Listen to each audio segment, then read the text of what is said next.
Welcome to the Friday edition of the Bradshaw Chronicles. I am your host, Bryan Lee Whatley. Tonight's special guest is Geoffrey Faulkner. Jeff is a two-time near-death experiencer via impalement as a child and drowning while in the Navy as a young sailor.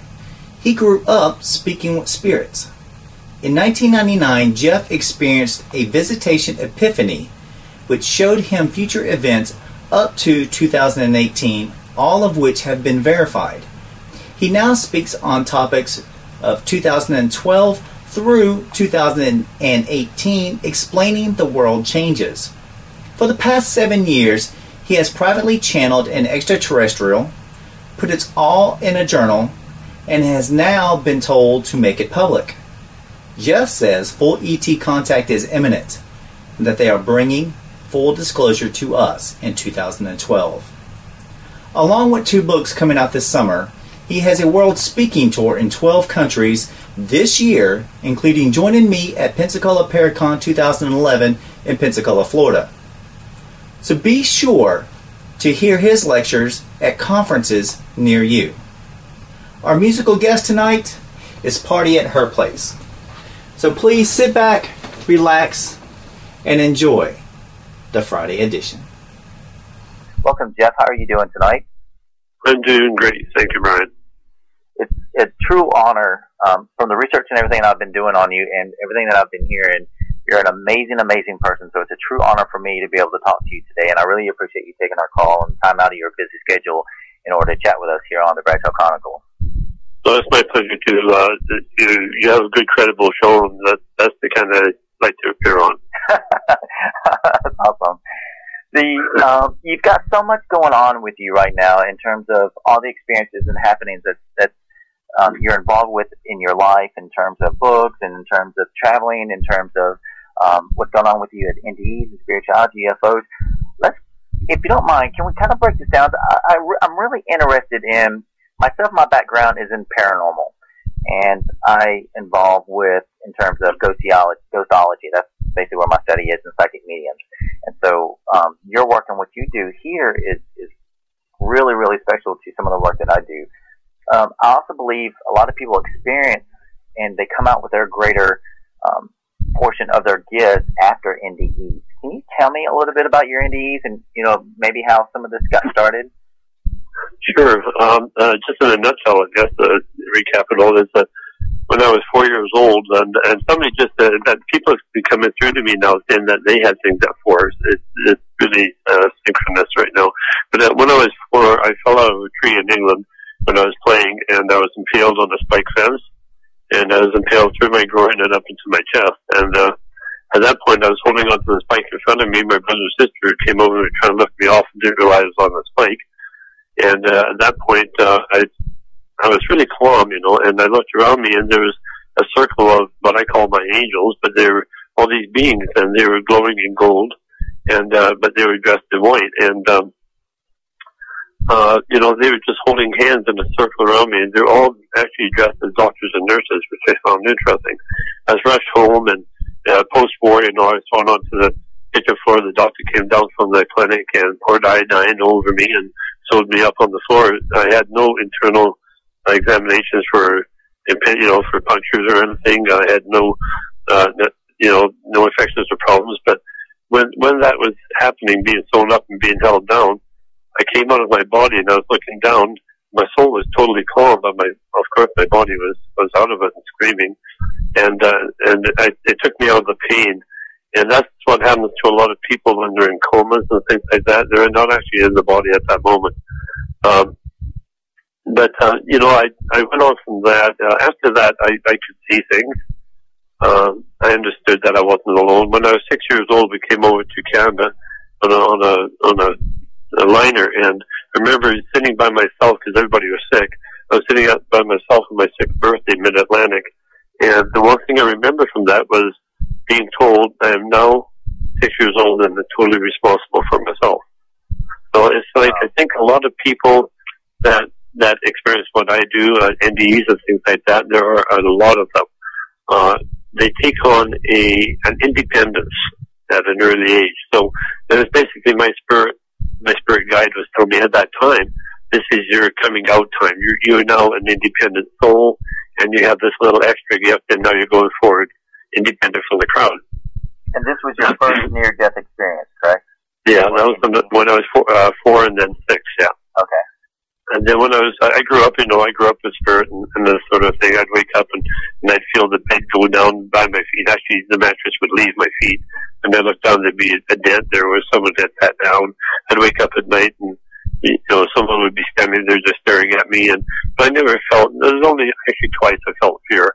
That was a shocking fear. But, and other than that, I just carried on with life. When I was 18, Brian, I joined the Navy, and ego-wise, I couldn't tell anybody that I joined the Navy and couldn't swim. So there was this. Yeah, that would kind of be, that would be interesting. So we had to get a full uniform, and there was 40 of us, and we had to go into a 32-foot deep diving tank and tread water for 12 minutes, which basically is pretty near impossible, but a few make it. But I think what they do with that is they know the guys will get in trouble, and they look for the leadership, in other people. But anyway, I went down very quickly, third time down, and I was feeling the panic where I couldn't breathe. My lungs were going to explode. And drowning victims, of course, as we know, they always have water in the lungs because you do breathe. Your body basically says breathe or you're dead anyway. So I started breathing, and there's no choking rhythm because one commodity is replaced by another. There's no conflict. And as soon as I started breathing water, I thought, I've done this before. It's like so familiar. And it's funny because I kind of put it down to possibly a memory from the womb or something like that. But a guy came to me the other day who'd been an abductee, and he said that before he was examined that he was has to step into this tub full of gel, and he was afraid, but they said, don't worry, you can breathe. And he did, and he could breathe. So I don't know if it's that or something else, but at that point I came out of my body. I was about 5 feet off the bottom, tilted forward in the water, and I came out. And what really amazed me at that point, Ryan, was that our consciousness is as clear and concise and as audible as it is when we speak and hear ourselves. And I remember my words exactly were, that's my body. I guess I finished with it now. It was just absolutely no emotion. Oh, wow. There was no upset, no panic, no fear. At that point, I didn't go shooting through the tunnel or the light. I was just suddenly in another place, and there were these beings around me, especially one very, very predominant being. And I was shown a lot, and I don't disclose everything I've shown, even though it would be great for interviews and that, because a lot of things that I remember when I was over have to start coming in now till 2018, and it's like a time release capsule. I have so much that I have inside me, but I know where I have to stop, is what I'm saying. And that's so that everybody can kind of adjust. Did you say a psychic time release capsule? Yeah, it's like information-wise, it's like a time release capsule inside me. I went to a spiritualist church once when I was lecturing for 4 years straight there around the world, and I would go there and get energy work done sometimes, and they were doing a hands-on healing with me and relaxing, and I had all these clouds coming around my vision. It was like purple clouds, just swirling thunder clouds. And then all of a sudden there was a TV screen in the middle. I started seeing, about 1 second apart world affairs. And then I was kind of looking at it, and then it split into two. And then there was two that were showing world affairs. I mean, just like watching newsreels. And then they went into four. And they were all flashing so fast. I knew if I tried to kind of recognize one to remember it, I'd lose 4 or 5. So I just sat there, and it just, I'm not kidding you, it was just being programmed into me. As all of these world events were being programmed into me, and I understood afterwards that because I've seen them coming up since then, is that there's a lot that's been put into me that will, again, as I say, time release as we go along. When a certain time comes up, this is where my predictions are coming from, is at this point. I had the first ones when I had my visitation, which we haven't talked about yet. But on this one, it's programmed in so that when we get to a certain key point, they come out. Like, example, the other day I was online here And I put a few things out here that are coming up a few months from now. And one was that the third nuclear war, or the threat of a third nuclear war, will come through China, but Iran will actually be the trigger point for it. And I saw on the news here today on the internet that Iran is all worried now because the U.S. is shipping bombs over that way there, and everybody's kind of predicting that the U.S. is going to get ready to hit Iran because they're about ready to hit Israel, et cetera, et cetera. And in the midst of all this, China is backing. I've shown China will back Iran. China will also back Pakistan, and they already drew the line in the sand about Pakistan that if the states went in again like they did for Osama bin Laden, that it would be considered an attack against China. And now with this Iranian thing the other day, is that now right after that it came up about the Chinese Navy because they have 11 warships off Japan. So it's all the chess pieces are moving into place. And I know I'm kind of wandering here. You know, you need to put a grade on me, but there's a fellow that heard my Camelot interview, and he emailed me right after, and I should send this to you at some point by email, but he heard it, and he said he was floored. And he said he just had to sit and listen, because in 1985, he was in India, and there was a guru there, and he was one of the, kind of like a Western civilization follower of his, and they went for a walk, him and about 6 other followers, and he said, okay, so where do you think the threat will come in the future in the world? They all said, well, Russia, because that was what it was. And he said, no, China. China have a plan to actually take over the world. And they will use the Middle East to do that. But the thing is that in the end of accomplishing what they want, the Middle East will become their next victims. Okay. So let me get this straight. The stuff that you're talking about in terms of China and Iran and things like that, this is all coming from your spirituality side. Exactly. This being on the psychic release on that capsule you're talking about, the time capsule. Yeah, the initial core message that I worked from, and I always go back to that, was when they had that in the middle of the day visitation in 1999, where I was frozen to the spot, and that being came through in the image of Jesus. Now, I'm not a religious person, and I'm not even saying it was Jesus, because I also know the extraterrestrial will come through in a way that is comfortable to you. So, but what I connected with that epiphany that day, Brian, was the love that soaked into me.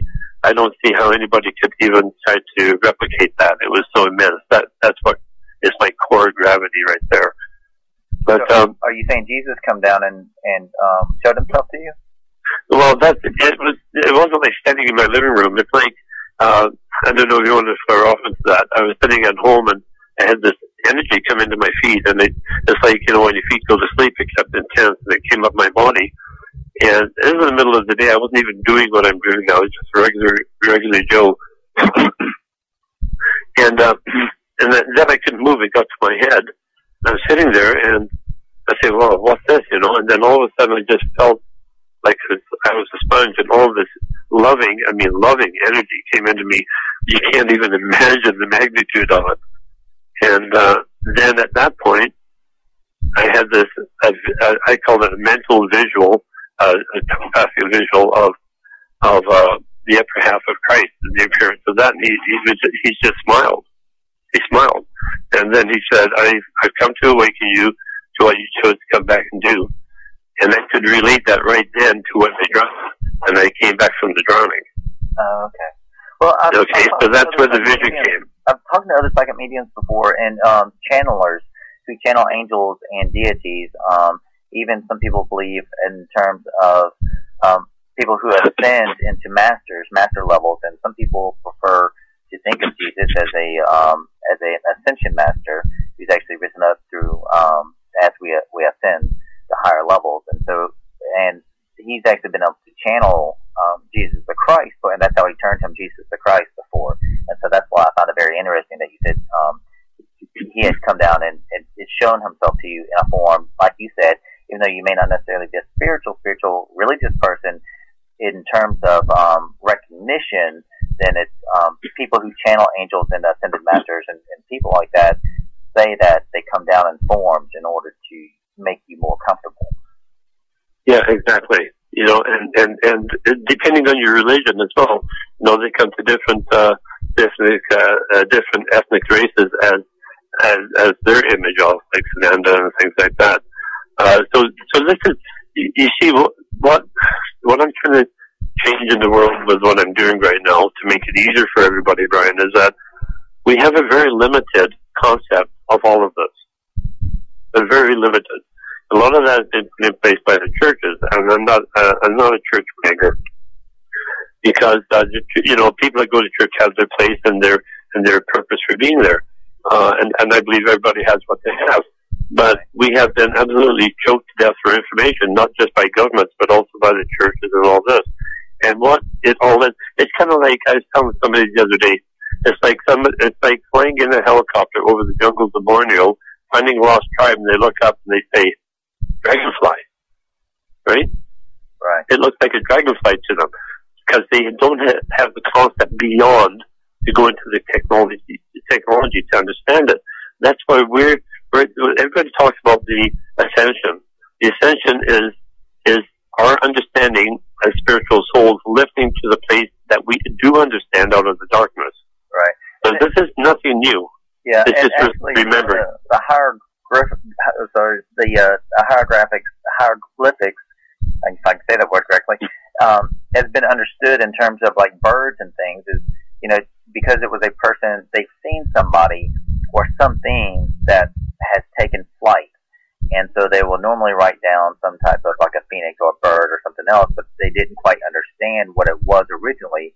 And so they translated it in art form for it to look like something recognizable that other people would further understand. And as we're finding out now, because of the new age and spiritual uplifting that's happening amongst the world, that what they were actually drawing wasn't necessarily a bird, but it was more of a spiritual form or an ascension, or even something that we'll talk about in a few minutes in terms of your UFOs and ETs experiences.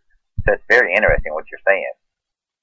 Yeah, it's just, the one interpretation I really like is that, and I can't tell you where in the Bible, but you recognize it. It shows God coming down on a flaming chariot. Like a horse-drawn chariot. Right.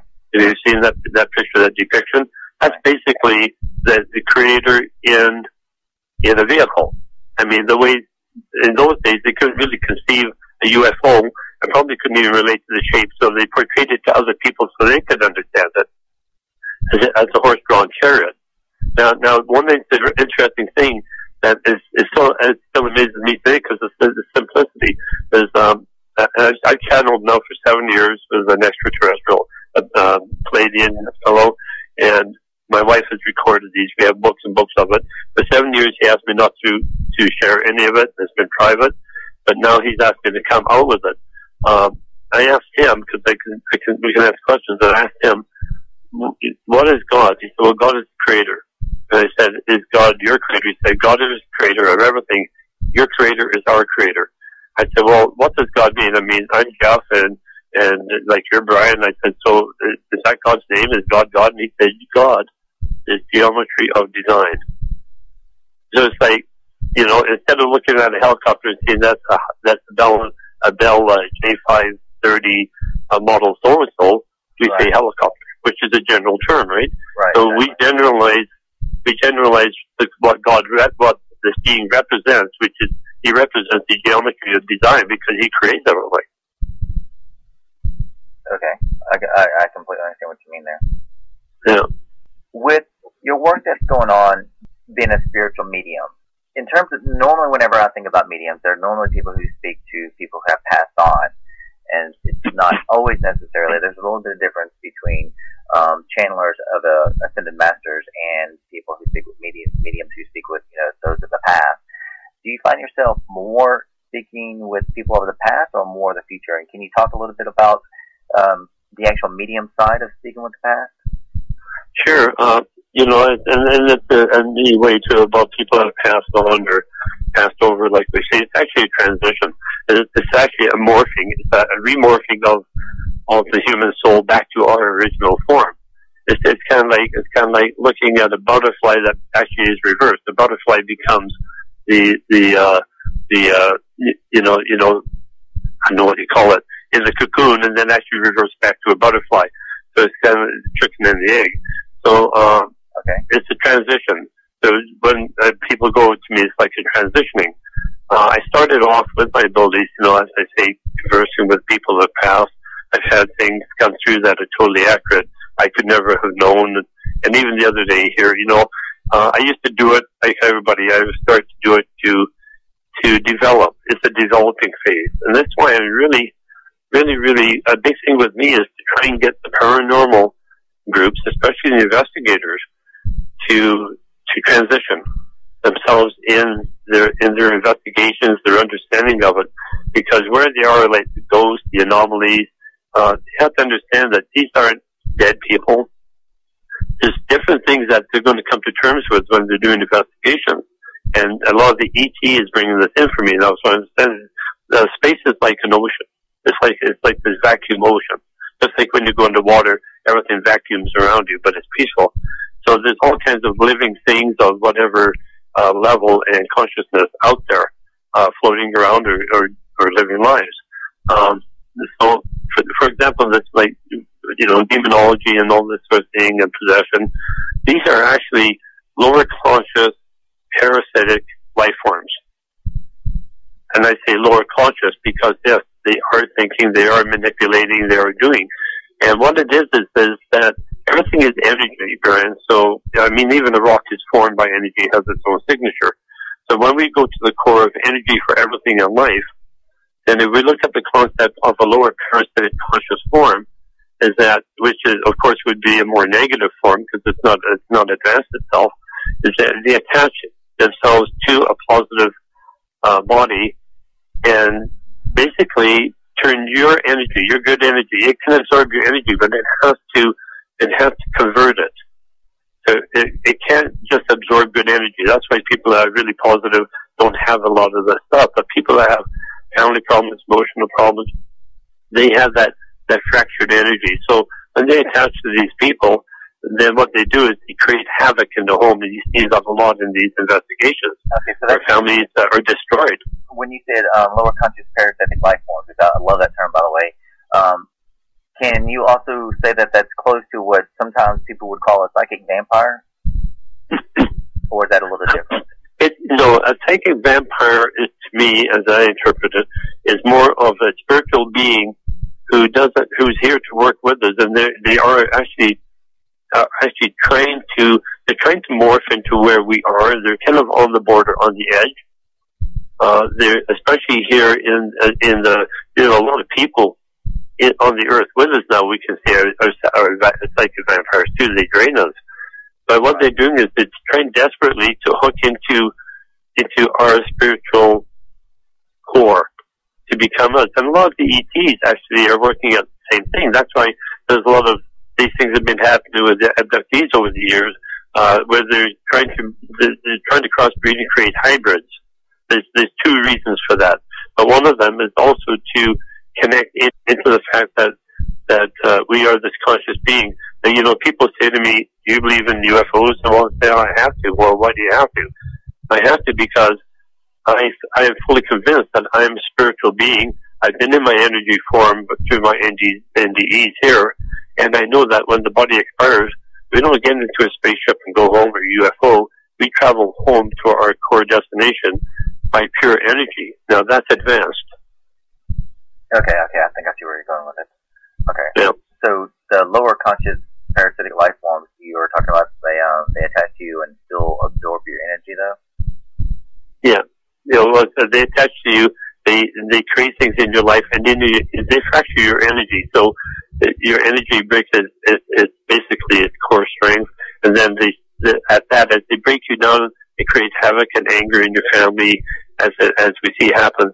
Then they feed off that energy. So they have to convert your positive energy into something they can absorb, because they can absorb positive energy. These are negative energy, like the yin and yang in the universe. It's the energy opposite, but they have to convert it into what they can absorb. Oh wow, that's pretty interesting. It's really it's very deep, and it really right now I'm touching on the edge of it. It's so amazing, Brian. It's so amazing. I've got some notes here, and like I said, as I've researched your work, I'm seeing on how I'm putting my cart in front of my horse, and it's hard for me to not do that right now because I think what you're saying is kind of groundbreaking. And so I'll kind of follow along with some of my notes here, but there's so many things, man. It's going to be like a 10-hour show. I swear, this is going to be awesome. Now, also a lot of times, since we start talking into overall energy, and my background in college was computer science, and so I studied physics, mathematics, biology, chemistry, all kinds of science, mathematics related stuff. And so when we start looking at energy, and actually for one of the works I did for a corporation for a 2-year program, I studied power and management and how all that works. And so when we start getting into breakdowns of energy, I think that's fascinating in terms of life forms like this. Like you were talking about lower conscious parasitic life forms. And it's amazing on how people absorb the positive and negative energy, positive and negative ions and whatnot.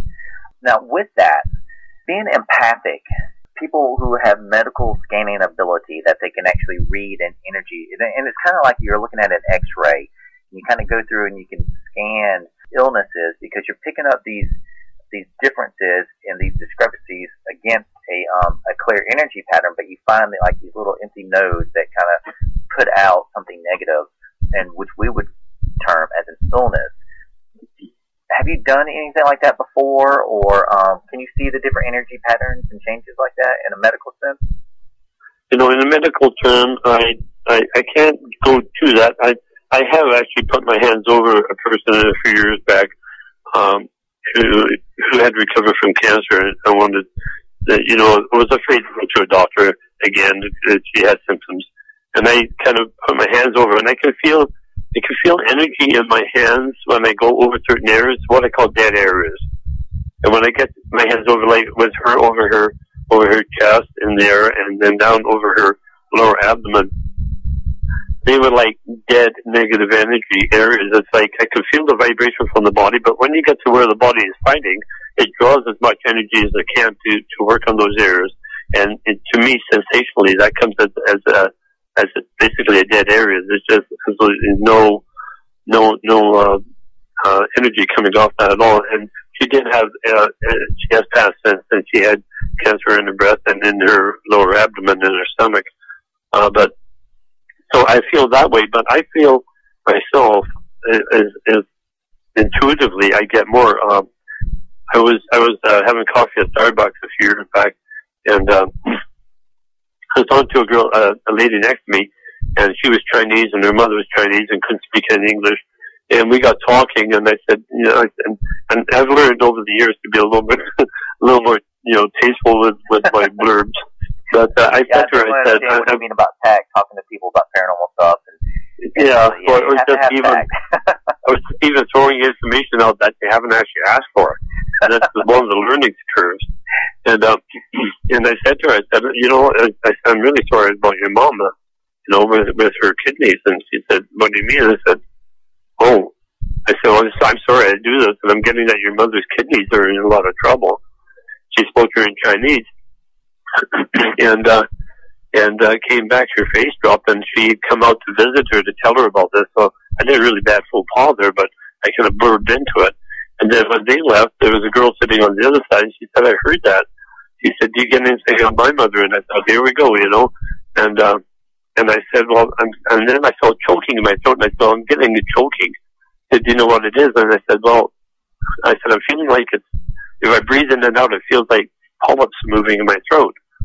I said, no, this is something moving in my throat, and obstruction. And she said, do you know what it is? I said, I believe I'd have to say polyps, skin polyps.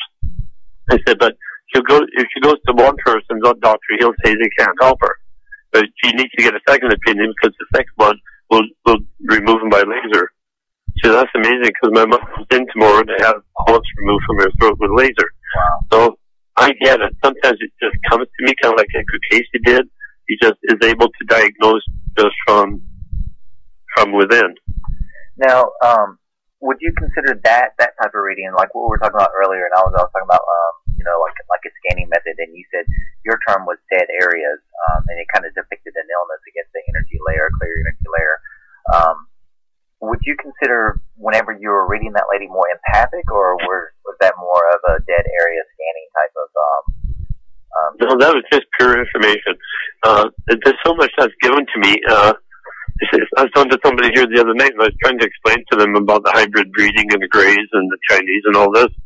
And at the end of it, I realized I'd talked for 10 minutes. And I said, I'm sorry, I kind of rambled on. He said, that was absolutely amazing what you said. It totally makes sense. And then I kind of looked at it and I thought, I didn't really say that. And that's what happens with my lectures. When I lecture, I get up there, Bryan, and I do about a 15, 20-minute intro into myself and my background. And then I know when. And if you ever see my lectures, you see me do this. I turn around, my back to the audience, I walk away about 10 feet. And I take 3 deep breaths and I let it go and I say, it's yours. And I turn around and people have told me afterwards, when I come back, it's not me. It's not a different voice. It's the energy is different. It's kind of like, and I'm not saying I am, believe me, I'm a very humble person, but it kind of comes out like Christ energy. And the reason I say that is, when I stand there and, pardon me? So you're channeling at that moment. I'm channeling at that moment. Okay, and I understand. And yeah, and it's like when it comes out, I feel the love that this being has for every soul out there. And it's like, I know every soul out there. And that's what I was going to say was when I drowned, I forgot that part to pop it in there, is that there were 40 guys on the surface and 6 instructors, and I knew what every soul was saying, and I understood each person's comment, because I always question religion, because they say, well, pray to God for this and that.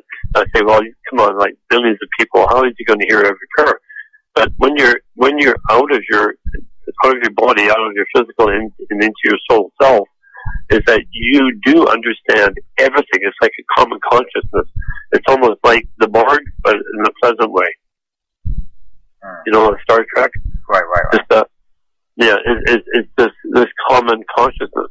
And it's hard to explain. People have said, well, what's this about? What do you understand? The only way I can explain being out of my body and going over is that everything is and we are. We are. And the reason I say that is you can't say anything beyond that, because when we're out of, in our core self on the other side, there are no mysteries. There is no understanding. We understand everything. So people say, well, we understand everything. What are we doing all this here? All of this for. And the reason behind our whole existence here, Bryan, is that we fully understand on the other side who we are, but in that, we have never had anything to show us who we're not. And if you don't have both sides of it, the 3D picture, you don't have a really full understanding. So we're sent here to experience all of the challenges that we don't have on the other side in our perfection of existence. And then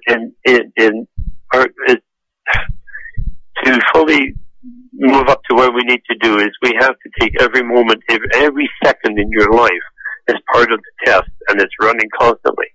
And it's never ever, I'll tell people out there, don't get wrapped up in your problems. Do not. Look at your problem, that's the question. The teachers ask you a question. How are you going to handle this situation? Everything that is about is your answer, your reaction. Every time you react to a situation, you're giving the answer to a test. That's awesome. I love that. That's well said. I like that. Now, talking about I love your analogy with the Borg, because I love the Borg in Star Trek, and I always say we will assimilate with the ultimate conscious.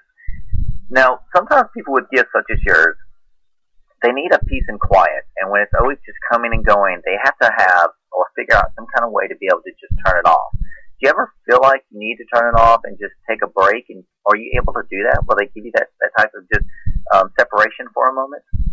Yep, I go out in the garden with my wife. Okay.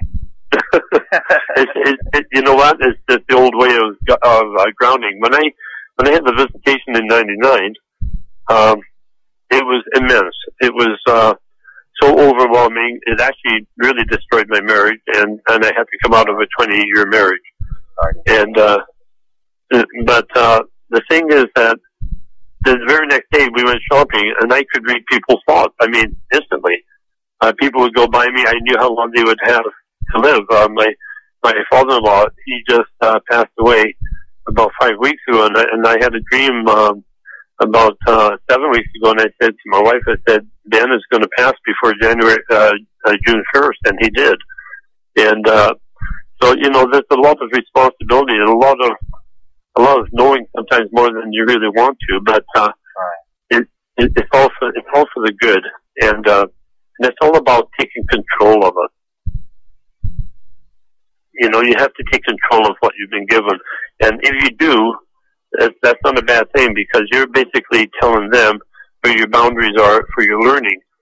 But just to revert very quickly, and I'll get back to you here, is that after this happened, I sat down on Vancouver Island, Victoria, beautiful place, and I sat by the ocean. Thank God I had that place. And I stood there and I looked out at the water, and I said, you know, I said, I need answers, because this is way too much for me to deal with right now.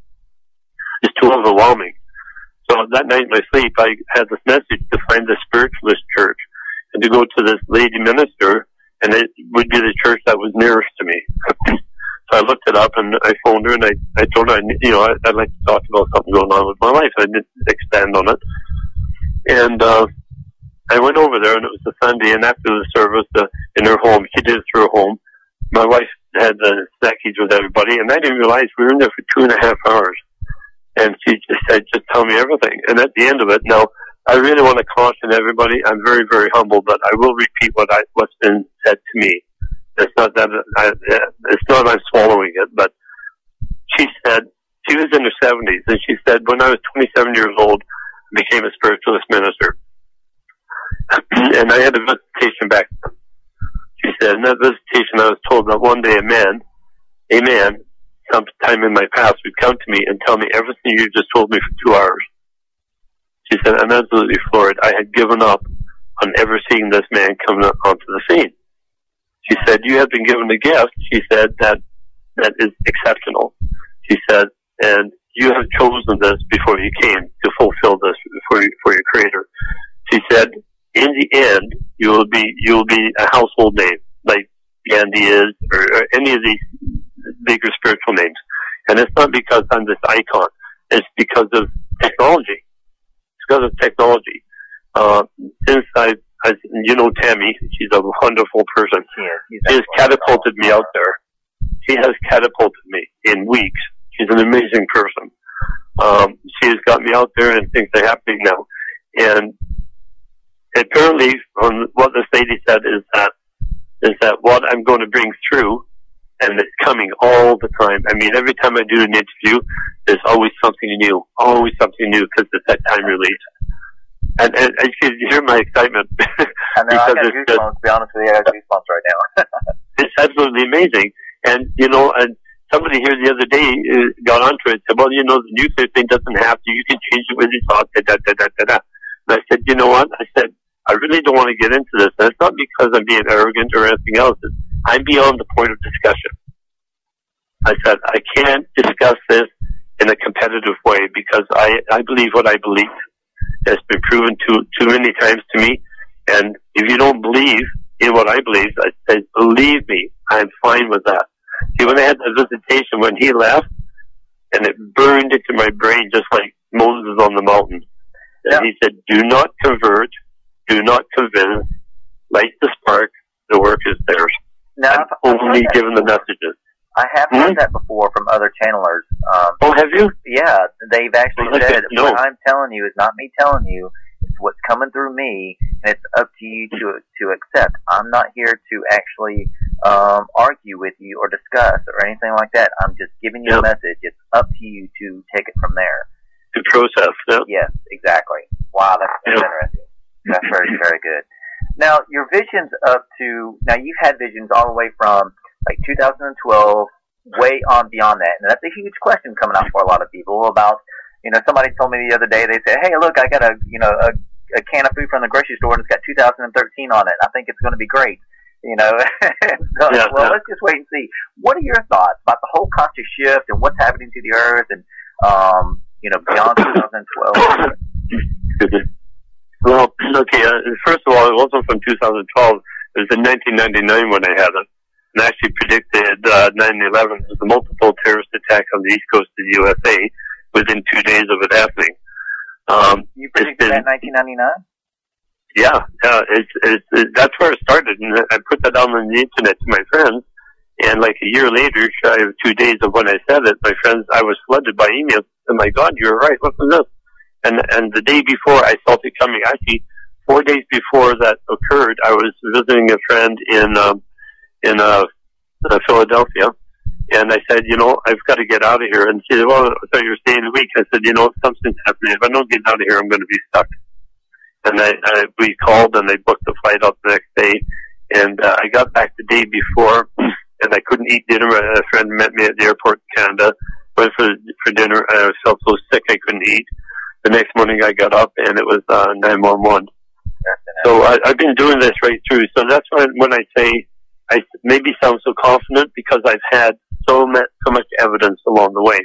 Well, see, that's interesting as well, because I'm former military, and I served in Iraq, and I'm an Iraqi war veteran, and different hotspots around the world and stuff. But we were actually on vacation, heading that way, and for some reason our stop was in New York and Washington, and for some reason we diverted, and I don't know why, but we decided not to go there. And as soon as we got back home is when it all happened.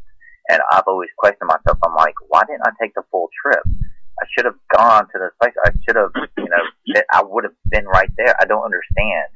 And short afterward, all that, and then I was into war and all kinds of other stuff. But it's interesting about that. So the fact that he actually predicted that's pretty. I'm sure you're getting a lot of hits from that in terms of people questioning and asking you more and more questions about other great things that are going to be happening. Maybe not when I say great, big things that are going to be happening and affect us worldwide.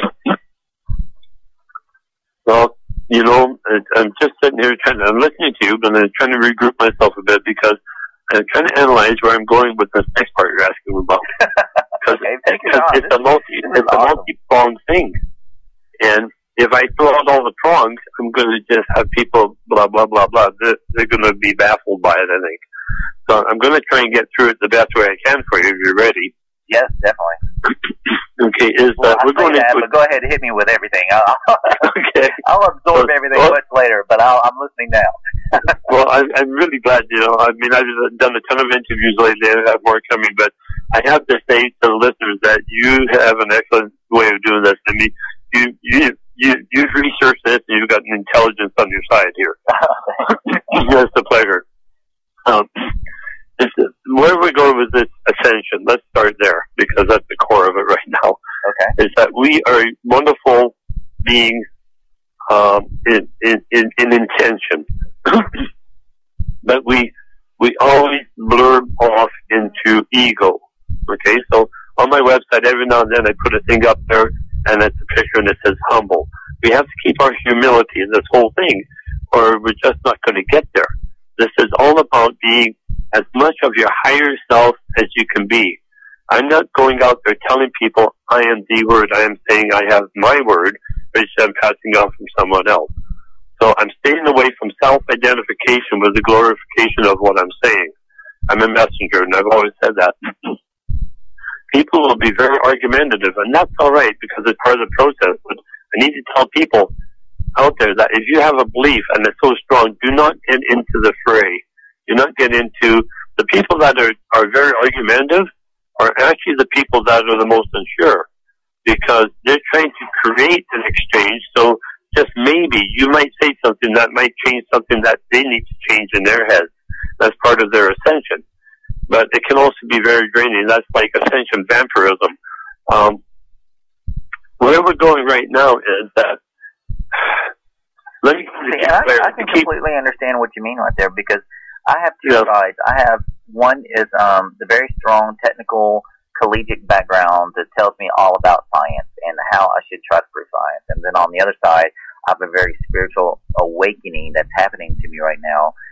That's pushing science off to the side, and I'm trying to grasp those pieces. So I completely understand on what you're saying. It's like I say to people too. Let's think about that process of science and spirituality. Is that I liken the body as to a vehicle, right? So the brain is the onboard computer that we have in the car, and it programs trips and takes you places. And you program those trips. That brain takes the body. Okay, so if you don't learn that a certain way was the wrong way, then you'll keep going back old routes and seeing old scenery and everything else instead of creating new. But being that the brain is the computer for the utilization of the soul, is that it's only been programmed to 1/3 of its capability of that, as we know. So now what we're doing now, Brian, is that we're bringing in a bunch of full bore. We're flooding now the brain with all kinds of concepts it's never even considered. Or when it did, they questioned. So now we're going into a programming of the brain. So we're trying to bring a harmony between the physical brain and the spiritual energy. So it's kind of like, like all these little lines are extending out from the body, and these from the soul, and these lines are extending out from the brain, and we're trying to get them to connect and mend and meld together. So it's a process. And it's also a part of, and I tell people, we're not learning things here, we're remembering things. There's nothing new to learn, but there's a ton to remember, and we have that in our course. So if we're not coming from our spiritual self enough, then we come out of the brain, and the brain is limited.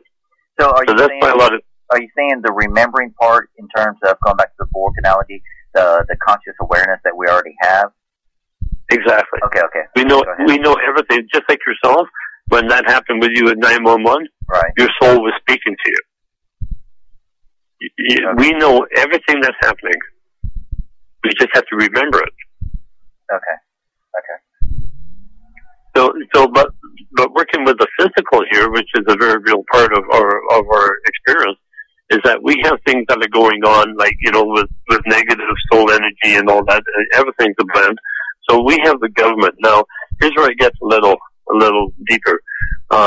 If we go back to how we've heard about the Greys and people depicting what they look like, and I'm saying this purely from informational, not because of people's ethnicity, and it's not 100% generalization with people.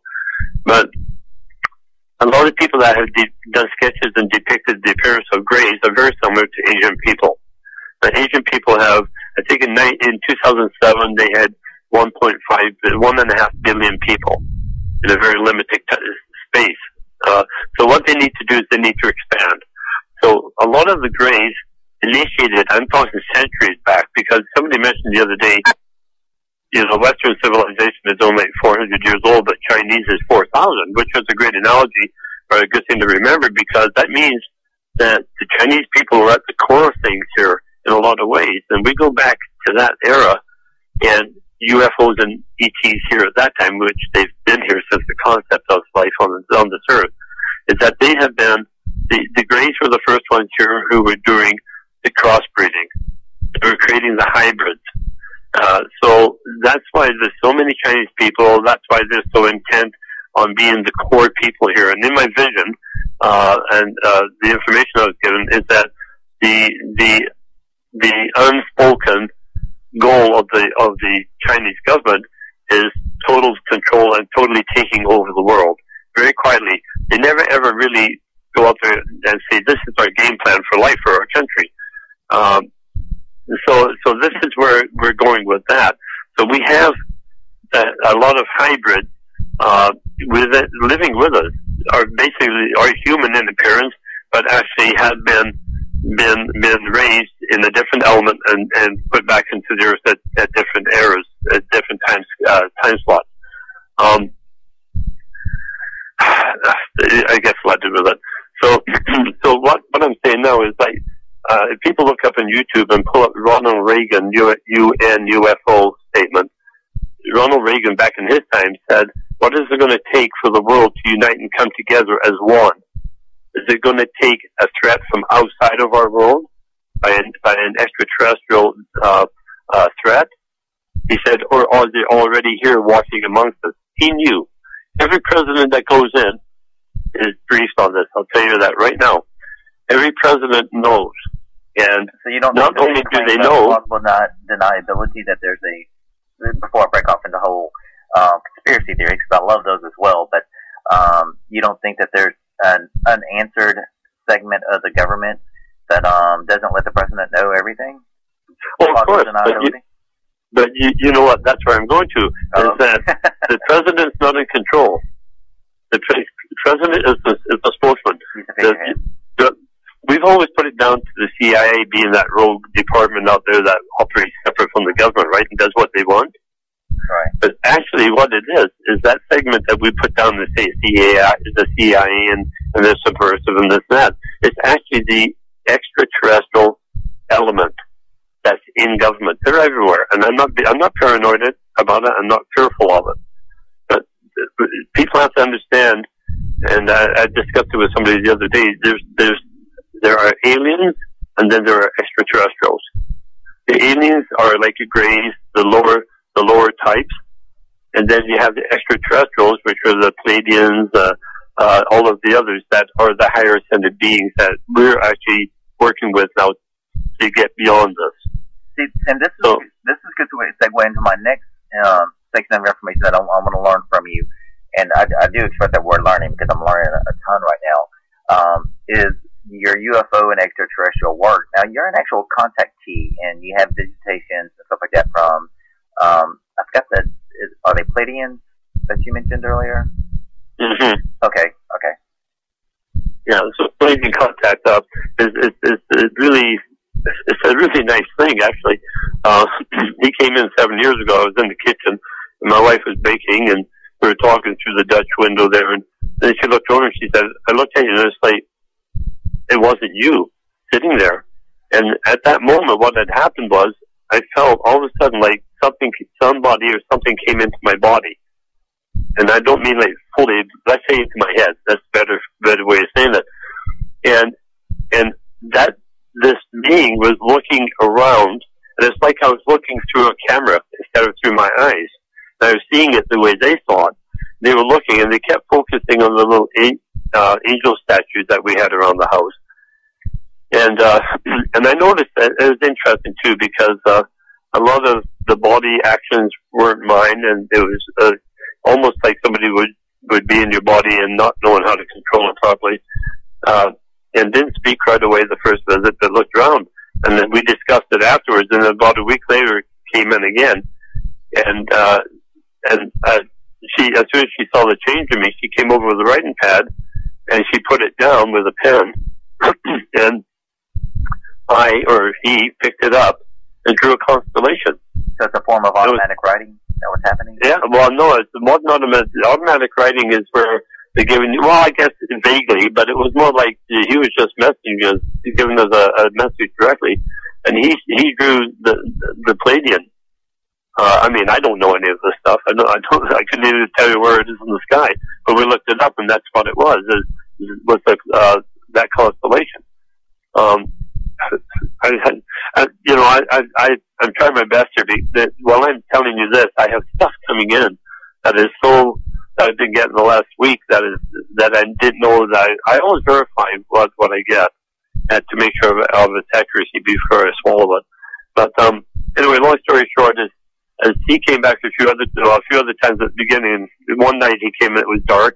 We have a 5,000 book library on our wall, and mostly my wife's. And he came in and walked over to the wall in the dark, and he was following us. And he put his hand up in front of the books, and he was like moving his hand back and forth, and I could feel him reading to his fingers. It was the strangest thing. But he's reading with his fingers. He came down, he went up, he went over to the side, came back, he pulled the book out. There's one of the books that my wife uses, that's the Atlantean Oracle, like basically where we all have a card. You familiar? Is it kind of like information osmosis? He was actually absorbing the information from the text inside the book? Well, yeah, he was just absorbing through his fingers, through my fingers. Oh, wow, okay. And then he pulled this book out, which my wife used to reference, and in that book, it basically assigns a card onto the deck, a regular deck, as your birth card. And he took the book back to the table, he put it down, sat down, he opened the book up in front of him, and he turned it around so it would be the right way to her, pushed it over to her, put his finger on a paragraph and said, "You're missing this." And when she looked at it, it was her birth card, the book she uses, her birth card, and it was cautioning cautioning her that she's not using her intuitiveness to advance. I mean, things like that are just amazing when they happen. Her daughter, another example quickly, is her daughter had tried for 8 years to have a child. I mean, had just about given up. And on one of his channelings when he left, he said, he turned edgy, he said, your daughter is with child. A week later, she called and said, I'm pregnant, Mom. So, I mean, we've had so many things that have, and I demand evidence, even though and I've had a couple of instances where someone's come through as him, and I know it's not him, and I shut it down immediately. Does he ever come through? Are you ever channeling while you're doing an interview? Like during this interview, are you channeling during this time, or? Sometimes I do. I was saying that one the other day when I was telling that friend of mine about the Greys and all that sort of thing. A lot of that was channeled, and I didn't realize it until I was finished, because it's also the knowledge I have, so the two blend together. Okay, understandable. Okay, but it's not like a voice changes inside of you. No, it's not like it's always a thought. Okay. It's always a thought thing. Okay. And actually, there was an interview. My phone plays off sometimes. I don't know why, but are you getting that? Yeah, I'm picking up some kind of static disturbance coming. Is that coming from your side? I believe so. I get this sometimes out here. I don't know why. And you know what? That actually happens to me as well. I do sound checks all the time on my equipment here in the studio in my study, and while I'm talking to people such as you and really great Chris, and I'm learning all this awesome stuff, something will come through and it will completely mess up the audio on me, and I'm just like going, no, will you please stop? I'm trying to learn. This is great stuff. So it doesn't surprise me that that's happening. So what I will actually do, just to let you know, is I will actually go through and re-listen to the section where it's scanning, and as a paranormal person, I will listen for EVPs, electronic voice phenomenon, to see if something's coming through. So just to let you know, I will be actually doing it. I'm marking the time somewhere around the 1 hour mark right now for where these are coming through. So that's good stuff.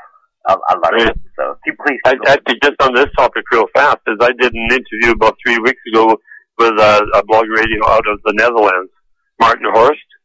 Okay. And the tech for the show is actually the owner of the show. And a lot of times when we're doing it live, we get hacked terribly. And then first, without being paranoid, I know it's the government or whoever is working with that, and they very efficiently hacked his program. And he said to me, he said, Jeff, I'm sorry, but we've professionally been hacked here, and we've lost connection. The server's gone. It's not there. And then he asked Luke, who's the tech and owner, he said, are we not on there or what? And he said, no, he said, it shows here absolutely no server connection, no audience, it shows nothing. And then Martin said, well, look, he said, I'm getting stuff coming in here from our rooms saying that they can hear us. They absolutely were just about yelling, the two of them, as they realized what happened, what had happened, is that we had a line come in from somewhere that was not, as Luke said, the connection we have is not Earth satellite. We don't have an Earth satellite server here. He said, but we're broadcasting and we are not connected to any server. And they were saying, oh my God, it's ET intervention and he said this is coming from an outer source somewhere. And it's not, and it was, we broadcasted, it was a 1 hour show, and it just snowballed and went into 2.5 hours. Yeah, and just to let everybody know, and to let you know as well, because I study EVPs, I study different audio frequencies and waveforms in terms of energy signals and voice patterns that come through. I actually have a scanner that blocks. I can, like, if I turn it on right now, it would shut off my cell phone, it would shut off my internet, Wi-Fi, it'd shut off everything around me, and arguably piss off my neighbors, to be honest with you, if I did that. But it's part of the research and the technology that I have to review for me to move forward with some of my stuff. And somebody sent me the scanner from Virginia, and so it's interesting on how that works, on how information flows, and it's a signal that's coming from somewhere, and you just have to identify the signal. So that's pretty interesting that happened from the Netherlands, like you're talking about. So your work with the British government in Canada, can you talk a little bit about that? British Columbia. British Columbia, sorry. Yeah, it's the provincial, As we discussed, I try not to get too direct on it. I can tell you what happened. I was in an enforcement position on the Alaska Highway. It was in '97. The reason I remember that was the Hale-Bopp Comet that year. And I had gone up towards the Yukon. The Hale-Bopp Comet, is that the one where the cult people somewhere in Nevada? I think it is, when they all kind of took their little medicine and went to sleep. Yeah, all same kind of shit. Okay. Now, you see, that's something else I want to touch on if you have time after. Sure. Not right now, but after, because that's the New Age thing is worrying me to death. But I was going north and towards the Yukon, and I noticed the light following me over the Yukon mountains. It was winter, and it was crystal clear up there. There's no distortion. And I stopped my vehicle, and I got out of the big binoculars, and I couldn't see the actual shape of it, but I could see distinctly the light going, I think it was red, yellow, blue, something like that, and they were, in time. It wasn't distortion sparkle from the star. So I watched it until I got tired of watching it, and then I started driving north again. It followed me for a while, and all of a sudden it zipped and it disappeared. And I came back. I didn't mention it because, you just don't. And the convoy came through going up to Alaska, and there's NATO war games up there. And they were going up with 4 truckloads of missiles with private contractors. And because we had road limits on up in that area at the time, they had to do it in 2 trips.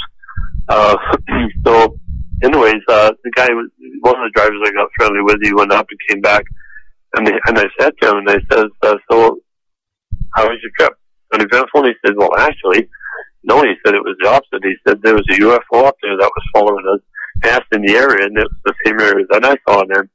And he said, yeah, it was following the convoy for a long time, and there was an MP not far away, and he turned to him and took him aside, but I heard him, and he said, you don't ever discuss anything that you experience on a military convoy, or you'll never work for us again. Well, as a former police officer myself, I completely understand that statement. So yeah. So they went up on the second trip, came back, and nobody was near him. So I thought, I don't think nobody's around. So I said to him, so did anything else happen? And he said, he looked at me slightly over, said, Jeff, don't even talk to me. He said, I saw stuff up there I can't even conceive. And he said, if they even know I'm talking to you, I'm gone. He said, don't even talk to me. He just abruptly blew me off. So for the way he responded, there was more than just a UFO following him, sure. He said, the U.S. government, we have to get to the point of understanding, and we're starting to get there now finally, is that it's not honest with us. And it's not just the U.S., it's the Russian, it's the Chinese, it's everything. They're not honest with us because the game is so complex and so far ahead of where we are that one thing is that they need to know. They say, don't worry about it, we'll take care of it, and they're going to handle the change themselves. It's just like I always get it's not Orwell, but Orson Welles. Remember, he did that thing in the 50s where it was a Martian attack. They did it on the radio. So that was put on by the government. That he was to do that, and what they did was they monitored the reaction of the people. The reaction was panic, sheer panic, if you remember, if you've seen the movie. It was sheer panic all over the place. Right. So they basically, that was the day that the government decided to put a lid on us. Because the people look at this, they can't deal with us. Again, Gene Roddenberry, God bless that man, because I know that they went to him, because Star Trek was such a huge hit, Brian, because it was totally feasible. Everything was possible. So the reason for that was that the government went through to him. I'm sure that they did. I have no doubt. And they gave him these different races of extraterrestrials to use, like the Federation. That's why people use terms like the Galactic Federation, because there is a federation, just like the UN. And that's why it came out in there about the Federation and all that in Star Trek. The Klingons, the Ferengis, all of these races that they bring into AT races that are in Star Trek actually do exist. And believe it or not, I've met 2 people that a friend of mine said that has a store in Mount Shasta and said, you've got to see over there. I went over and there's a woman there, had to be 6'3". Her son was like about 6'8", and he was huge.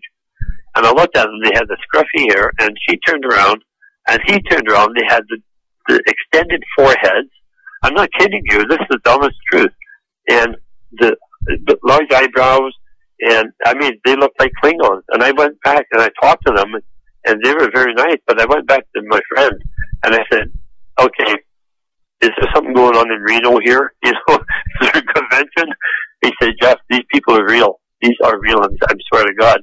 And he said, "Come in tomorrow because she told me her daughter's coming up." Her daughter looked like one of these younger Ferengi women and had that same robust sort of an attitude. My wife is a hairdresser. She's been a hairdresser for 41 years. She's about done with that. And she did hair in Mount Shasta for 2 years. And she was amazed at the shape of heads that came into her.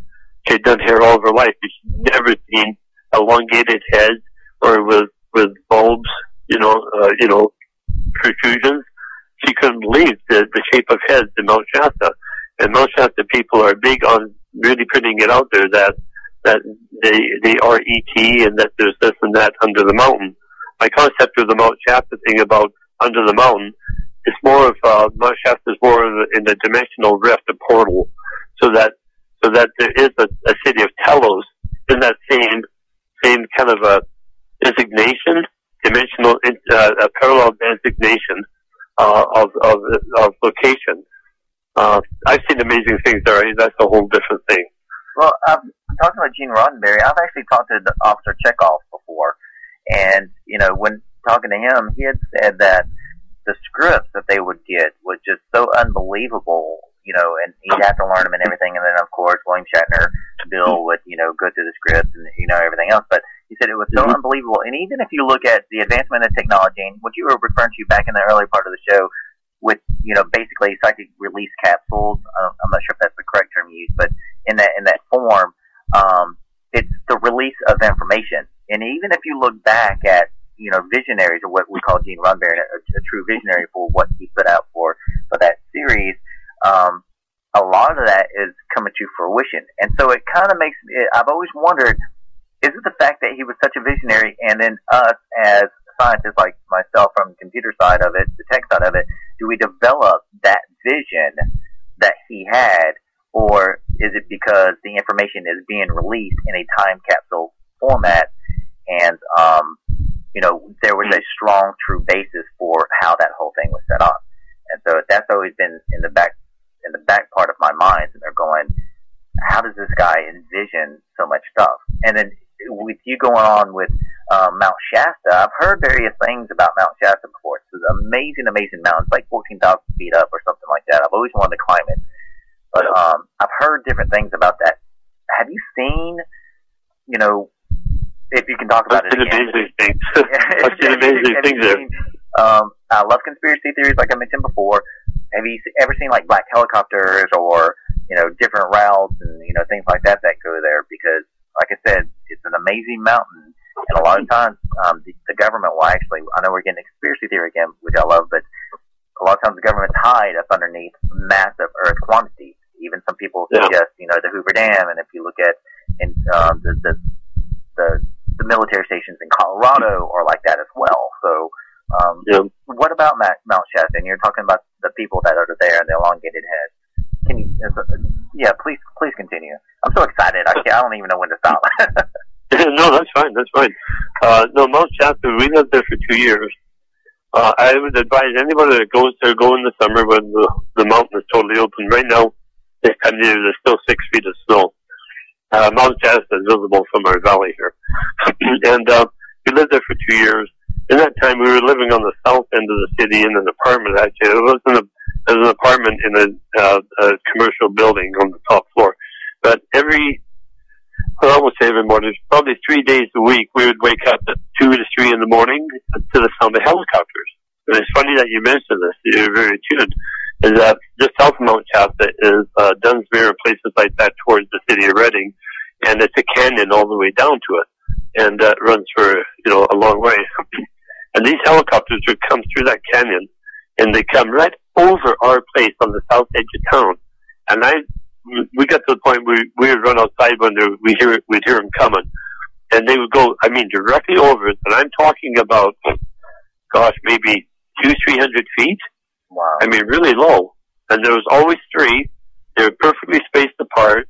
and they were black, flat black, and no markings. Wow. They would go up over us towards the mountain. They would do whatever they were doing there. About 2 or 3 hours later, just before people were starting to kind of wake, about 4 or 5 or so, they'd come back down the exact same route and go. That went on for 2 years. When people go to the mountain, if they really want to experience the mountain,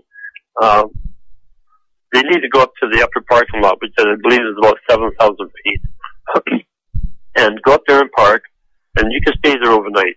And there's a few picnic tables, and the thing I would do is I would go up there, Brian, and I'd take a pillow and stuff, and I'd put it on the picnic table, and I'd just lay on my back and look at the mountain and look at the stars. And it's amazing what you see. I've seen a globe, a sphere, come down, and I've seen it split into 4. And I've seen those zip around the mountain, go back into the one, and then leave again. There's another night I was there, and there was a fellow there, and I was talking to him, but I never got close enough to really see him.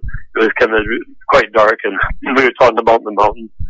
And it's an open area, so that, you could see somebody for about 300 yards. And we were watching, and I said, I always come out here hoping to see something else. And as I looked up towards the peak of the mountain, I see maybe about 300 feet above the very tip of the mountain. All of a sudden, this light came on that absolutely lit the mountain up, but it was more like a fluorescent light. There was no warmth to it. It was like a gray-blue light, but it lit up the mountain so completely that you could see the rocks lit, but you could see the shadows off the rocks. And that happened. That maybe was about a 2-second flash, and it was gone again. But what I remember most about that is that when it went out, it just didn't go out.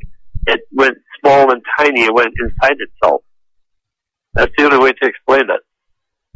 So maybe like a massive flare or something?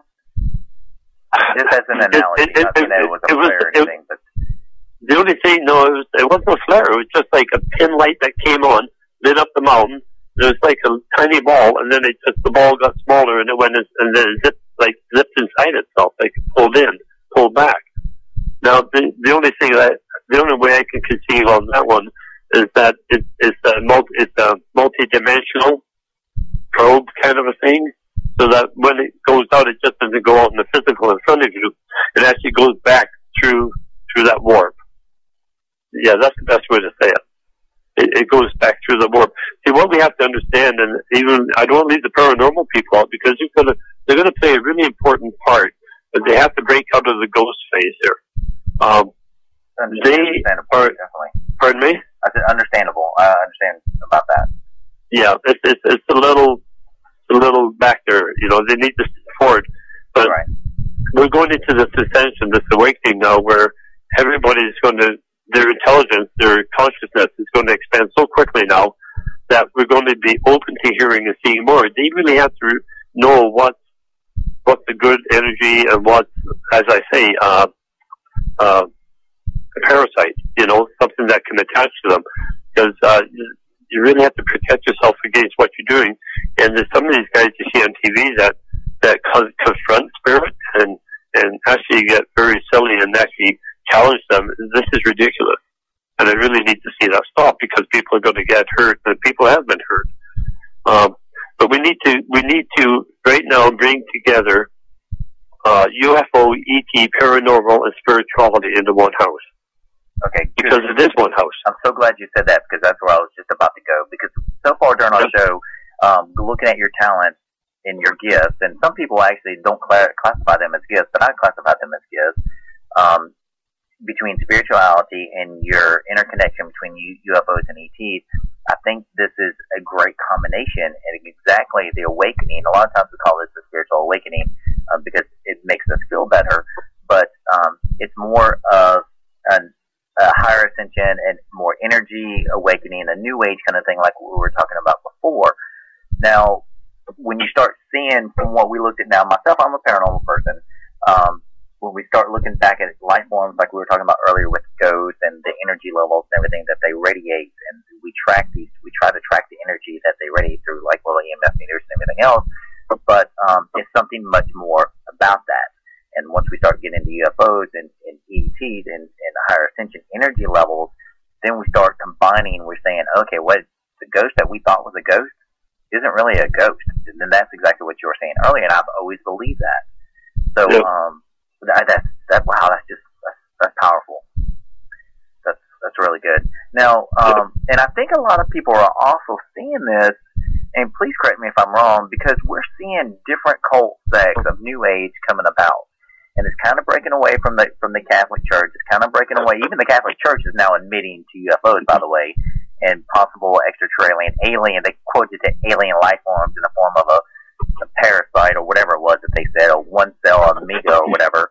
I thought was hilarious. But even churches are coming out about saying this, and you see a lot of different cult sects arising and around our country.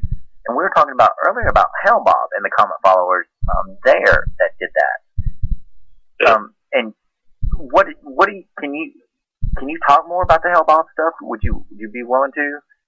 Sure. Because I think this is where some of the blending is coming together, and I may be wrong, but yeah, the first thing I'll tell you in relationship to that, Brian, is that I've been shown things. I understand things. In what I've been shown, I see the potential for Chinese nuclear attack next year. That if it does happen, will be taken out by a Star Wars program. The biggest rocket ever lifted out of Southern California went up this year, and actually they said a spy satellite, but I know it's not. It's actually a Star Wars update. I mean, there's a lot of bad things that can happen. The only things that can change any of that really bad stuff, it's not about praying and all that. It's a wonderful thing to stay connected to the center, and there is a God, and there is a geometry of design person, that supreme being. Yes, I don't doubt that at all, believe me. But it's only the Chinese people that can make the changes. It's just like we saw in Egypt and some of these other places where they turned up against the government and demanded more in this time of conscious attention. The only people that can change the nuclear threat next year are the Chinese people. Tiananmen Square was a little touch on it, that wall back there. Sometimes I get going and I lose where I'm going. Okay, so we're going to the other side here now, which is the groups, the cults and that sort of thing. What I was saying about that is that Sal USA, a lot of people listen to the person, and because I don't listen to other people, because I'm not supposed to attach any other one person or any other institution of understanding.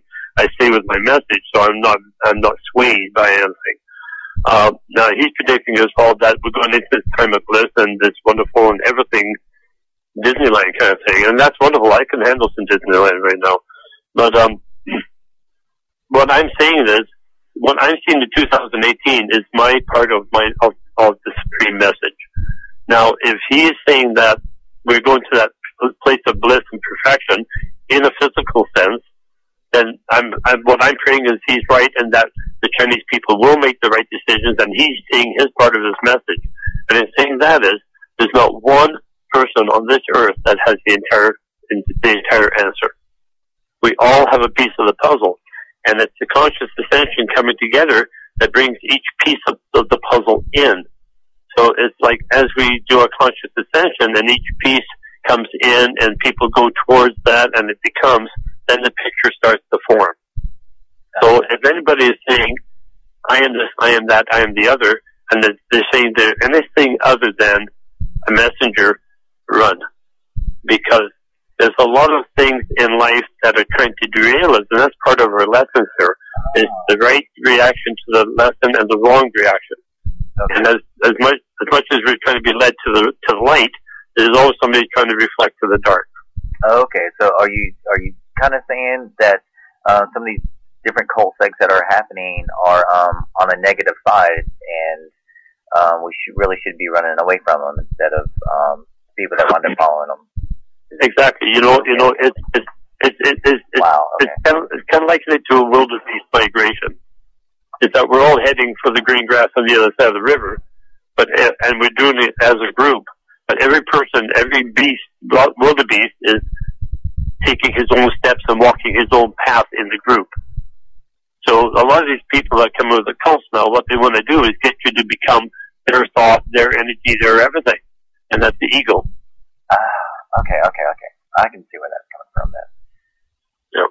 Wow. Now, you keep talking about China and attacks and things like that. You keep bringing that up. Can you go a little bit more into that? That's the biggest threat. The biggest threat. And it's funny, as I said, that guru, his name was, I think it was P.S. Starker, S-A-R-K-E-R. And everything he said, this fellow told me, this fellow's in New Hampshire, he said, is exactly what I just gave up. So this message is being given along the way to each of us to make sure it keeps its accuracy and it's passed on from person to person. I think I'm feeling I'm kind of going in. I'm the last runner on the relay race. I'm taking this message home. So what we were shown, he was shown, I was shown, was, as I explained, about Iran, Pakistan and India will go against each other with a nuclear sort of thing, or be rattling the swords, and China will be in the background because they don't want to look like the initiator, and then Pakistan would be on the losing end because India is way bigger, and then they would come in to help Pakistan, which they've already drawn the line on, and it would escalate that way, and then eventually, with all the confusion of all the nuclear threats, is that they would launch next year against us. As I said, the Chinese people can stop that by taking that regime out that way and changing the representation. What I was shown in my vision, if you want me to touch on that. Yeah, please. Okay, this is where it kind of gets people, and it does actually relate to the Bible. I'm not a Bible person, but I know people that are or were. And I was, the form of Jesus told me, he showed me that this would happen, that they would launch against us. The Star Wars would take these weapons out, nuclear weapons, over Chinese airspace. These weapons would be coming against Canada, the USA, the UK, and Australia. So the resulting backflash from all these nuclear weapons going up in the air basically would decimate China, it, and do a lot of peripheral damage. And at that point, when if they initiate that, and they say in the Bible currently that there'll be 1/3, 1/3, 1/3, that 1/3 of the world's population will perish from that action. Then there will be a 4-year limited nuclear fallout, which would create a nuclear winter, and that period, another 1/3 of the world's population would perish. And unfortunately, that would be mostly the third world countries, the second world countries. Like Africa would become a dark continent in the way that it would be dead. The people just can't survive now. They would never survive that. So in that 4-year period, another third would be going. At the end of that, from 2012, that takes us to 2016. And over that next 2 years, there'd be 1/3 left. That 1/3 that would be left, if China goes that route, would actually result in ET intervention. So basically, they have to allow us. There are aliens that are trying to subvert the process, but there are extraterrestrials that come through and communicate with us, but can't do much more than that. They can set up lines so we're not shut down by the government as they want the message out, like in the Netherlands and stuff like that. But they can't get into, and they don't want to get into all this hybrid work and all this sort of thing that the Greys do. So if the worst scenario does play out, 2018 is ET intervention to a secondary planet. Now, I was given a designation in one of my last channels of letters and numbers, and I looked this up on NASA, and there is a planet out there with that designation, which I didn't know anything about.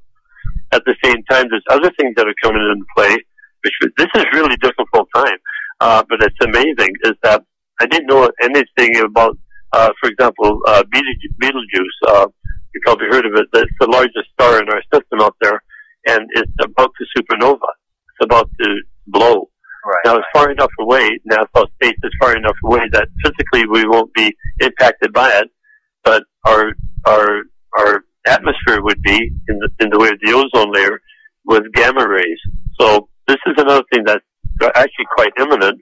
Then we have Elenin, which is the inbound comet, which everybody's saying is small, it's big, it's this, it's that, the other, all this confusion out there. But I looked on the NASA site the other day, and it showed the trajectory of Elenin. It is coming so close that the gravitational pull is actually going to change the trajectory of it once it goes past us, and God willing, it goes past us. So already we're on a polar shift. The magnetic true north has gone from over Greenland now to actually over Siberia, and has done that change in a very short period of time in the history of the world recently. So this has created a little bit of a spin that's a little different for the world. So what's happened is we have a very, very little shimmery wobble going on here, and what that's done, Brian, is that it's stretching the world seams, because we're this huge energy, hot core, and we live on the crust of this burning bubble, and so we're living on the crust of it, and so it's all made up of forming seams over millennia. So what's happening is that with the slight wobble difference now is that it's straining the seams of the earth, and that's why we're getting now all of these earthquakes. It's just torque is tweaking the earth out. And just recently off the east coast of South America in the Atlantic, and I've seen it on here, and it came from the proper source, and the satellite photograph of two giant whirlpools that were moving at the same time. They were measured at 400 kilometers across each one of them. Wow. That can be found on YouTube. It's verifiable.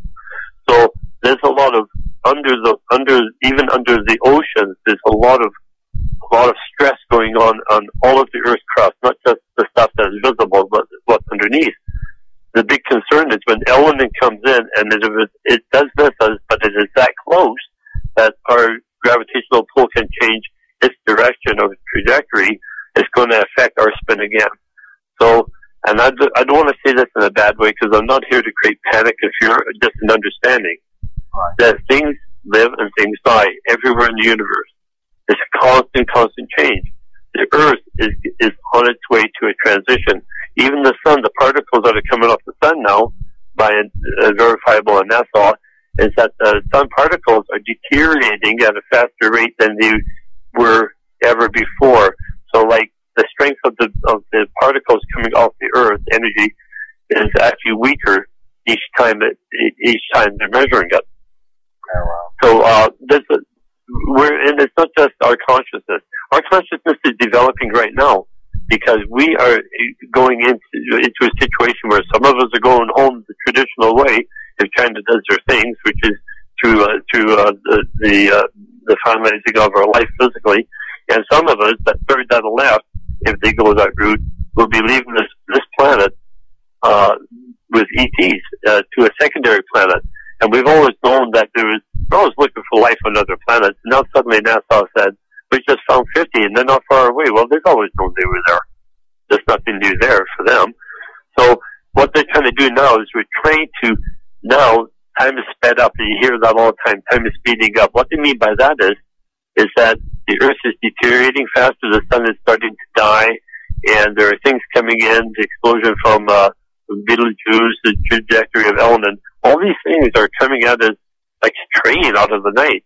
And so this ascension now is actually ET triggered. Not alien, but ET triggered. They're trying to bring us up consciously to what's been denied us so that we can understand everything that's going to happen now. Okay, so and there's a ton. If I just look back at the timeline, that's an incredible amount of information to absorb right there for what's going to happen. So, and it's a lot to put out there. So, I apologize you for putting this out there, but the threat is, you say in 2012 there's going to be, I'm trying to backtrack and make sure I understand, there's going to be a nuclear launch from China, but our Star Wars systems will actually be able to shut it down over China borders, and there will be a collateral damage amongst some of the Chinese nations. And you were talking about in terms of some other countries that aren't necessarily well developed, like Africa, could actually be blacked out in terms of life, killing off a third of our population on the world. There's also the star Betelgeuse that will supernova and affect our ozone layer. There's also the illuminant comet that will come through, change our trajectory, our spin because of the trajectory. And then in 2018, with this extraterrestrial intervention, the 1/3 that's actually left will actually move on to the secondary planet. Is that basically the timeline that you're talking about? That's absolutely perfect. I love intelligent people. Yeah. No, I mean, you get it. I mean, you're with it, and I really appreciate that, because and I don't have to go back and re-explain a lot of things. To kind of give yourself and the people a little understanding about me is that I have lived my life pretty much, except for, my NDEs and my visitation and things like that, a pretty general, ordinary guy, an everyday Joe kind of thing. But my head is constant. My head is almost like, it's hard to say. I won't say computer because it's beyond that. I can relate to the movie Phenomenon with John Travolta, not because I'm intelligent, not because of the overwhelming wealth of knowledge that I have, not just given to me since '99, but which expands every week. Every week is changing. Actually, there's something that people need to see on YouTube, if you don't mind me plugging. If you look up the Santiago Black Triangular UFO January, and it'll bring up a UFO that was videotaped over Santiago, and it even shows the blip at night. It shows the blip of a plane going by, so you get the idea of the size of them. I was floored when I saw that, because fall of last year, my wife and I, we have a quarter horse ranch in Northern California, and we're outside looking at the stars, which were great. 11 o'clock at night, clear sky, stars, but a good moon, but not too bright. And so it was really clear. And we both looked up. And as we looked up at that moment, one of those, synchronous moments, this black triangular UFO came over our valley heading west towards the Pacific. It lasted about 6 seconds, but it was so massive, it was inconceivable for me to even absorb at the moment until we could really think about it. It was elongated, not symmetrically the same, but elongated, triangular, flat black, no light, no sound, and it just drifted across the valley and heading west. And we had the most warm, beautiful feeling. I found out through channeling later that this is actually where we're being channeled from. And they refer to it on the YouTube as the mothership. And I asked, what is the purpose of the ship? And I was told that if you watch, that it will be going, our ship will be going to some of the really severe earthquake sites. And that's what happened in Santiago. They just had a big one of Santiago. And I said, well, what's this hovering? What are you doing? He said that our ship is a scientific ship, and we are basically harmonizing the really bad quake areas. They're harmonizing the crust to keep the crust together. Basically, the ETs are holding the Earth together right now. Yeah, they're saving our Earth. That's interesting. Yep.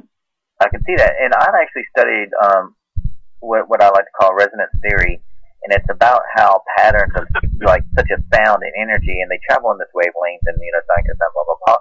But it's that whole resonance. Even if you hit like a C note or D note or something, when it comes out, and you can feel that shaking, that that happens, and there is a harmonizing to it. We see it all the time in music. And so it's interesting that you say that the ship is actually trying to harmonize the vibrations that are happening with the crust and trying to heal it back together, trying to get that stableness to keep the keep it all from cracking. That's pretty interesting. Yeah, actually, a few years back, there's something really interesting, and not huge, but interesting was when I was channeling this fellow, is that it gets light sometimes, and he was saying, like, with our astrological sign, the star that we're born under, the sign that we're born under, he said each one of our signs actually has a musical note. And if you look it up on the internet, somebody touched on that, so somebody else is really interested in this and has received information on it. And each sign has a musical note, and if you want to meditate and try to really utilize everything you can, every tool you can, to get into the right resonance to get there, is look up the musical note for your sign, because that musical note is your vibrational identification for actually what you're here for. Just like I'm an Aries, so I get out there and I build, I create, I'm right out in the front. And then you get other people that the signs are a little more questioning and stuff like that. And each one of us has a vibrational signal for our purpose. Wow. I know, it's so deep. deep. It's no offense or anything, but it's unbelievable. It is so deep. But I can completely see that. If you look back, we were talking about G. Roddenberry earlier in the Star Trek series, and how visionaries and how they get this work. Even if you look at, I cannot seem to think of the name of this movie right now, but it's where the aliens were coming over, and we're talking about Mount Shasta earlier, but a third world or of another kind. It's where the guy had seen the UFOs, and they're harmony. All these UFOs are coming around together over this military installation, which is basically this mountain where all these UFOs and aliens are coming together. Close Encounters of the Third Kind. That's the one I'm talking about. And they start harmonizing through sound, and it's those vibrations and those key notes that they're hitting on how we actually communicate. And from what you're talking about, we had this mothership from this Black Triangle mothership that's coming in and harmonizing with Earth and helping to heal itself through these vibrations and through sound and how the energy works. That is just truly amazing. Yeah, it's so simple. Together. Wow. It's so simple. Yeah. Once we sit there and think about it, we're like going, "Wow, okay." but you see, we've never been allowed to go there. We go to work, we come home, we eat our food, we go to picnics, we have a day at the lake, we spend family time, we work on relationships. But that's all ground level stuff. You know, I mean, when I lecture, I love lecturing. I mean, I thrive on it. When I'm lecturing, I know I'm totally fulfilling my purpose.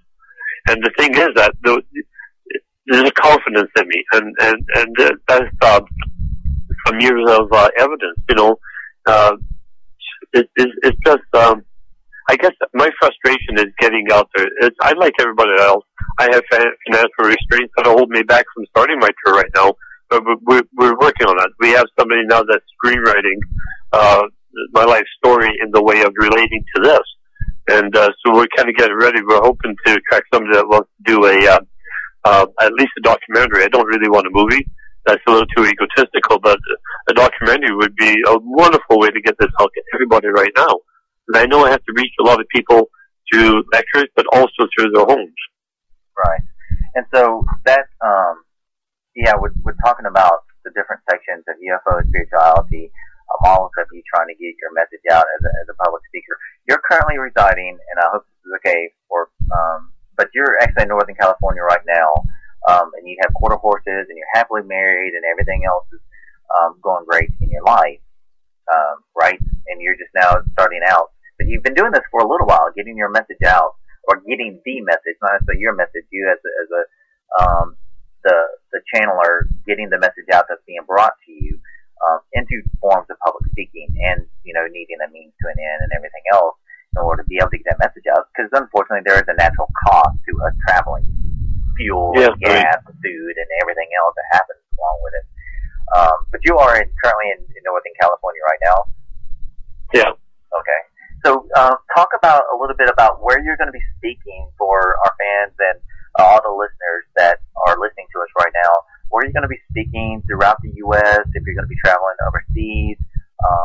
And please go into some of the documentaries, and, if you're writing books on it, then tell us a little bit about that, how we can go and listen to you. Sure. Well, that's really the best place to find me right now, Brian, is on Facebook.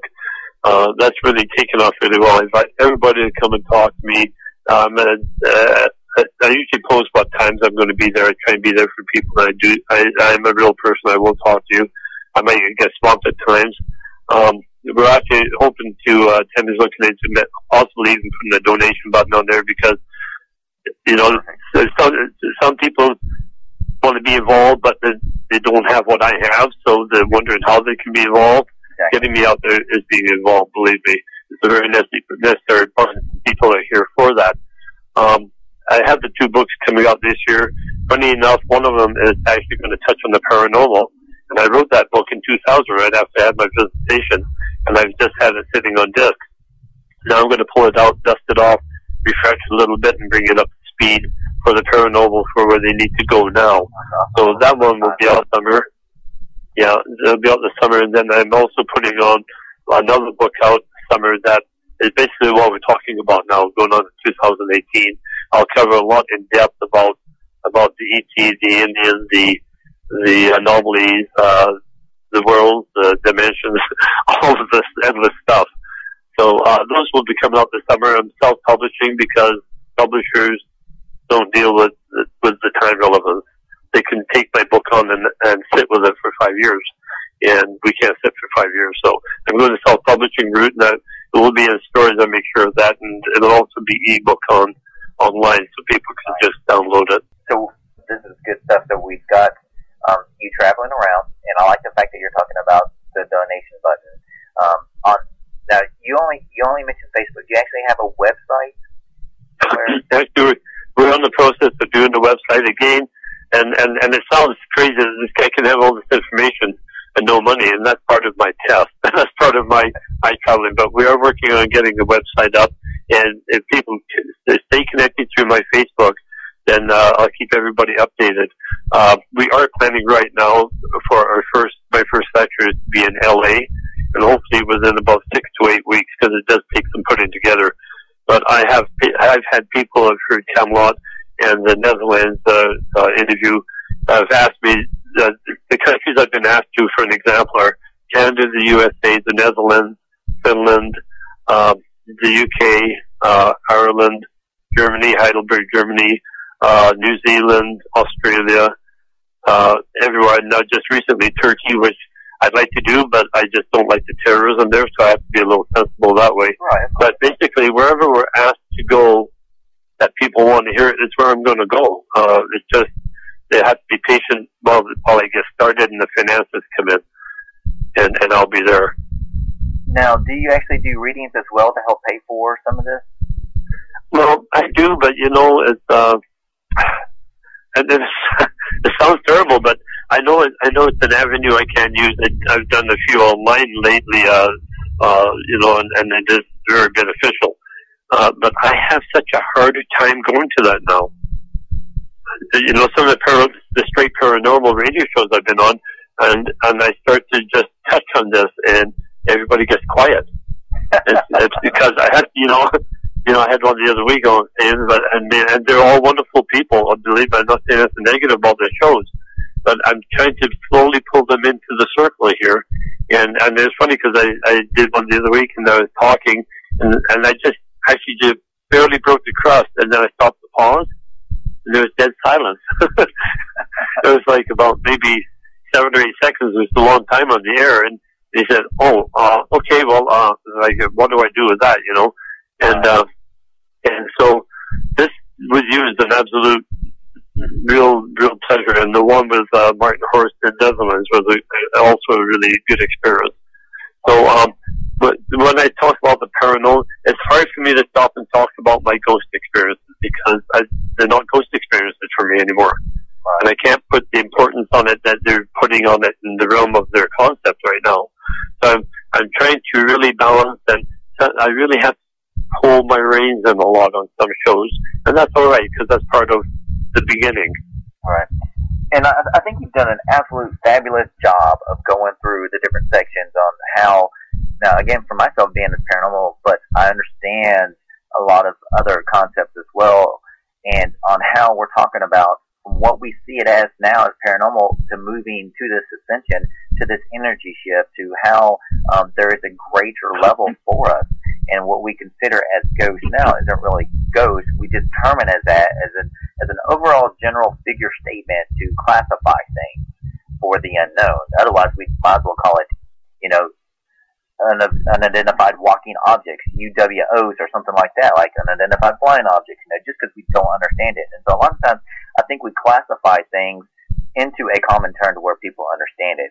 And I think it's trying to understand those energy levels and how we say, okay, now this is what's coming around. And this is what's so very important for people to understand exactly what you put out here is that shift, that ascension of where we are now from where we were to where we're going. It's a huge transition, and it's difficult to grasp and understand. But eventually, as you allow and open yourself up mentally, spiritually,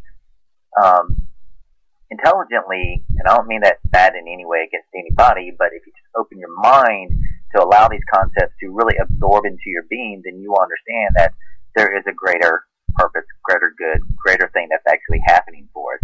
And it's not necessarily about, people look at the 4th of July and alien attacks and all kinds of other stuff. It's not really about that. Just like you said earlier, the black ship is coming down, the triangular ship from Santiago is coming down, and they're traveling to these hotspots around the world that are undergoing Earth crisis, and it's doing an Earth healing for us.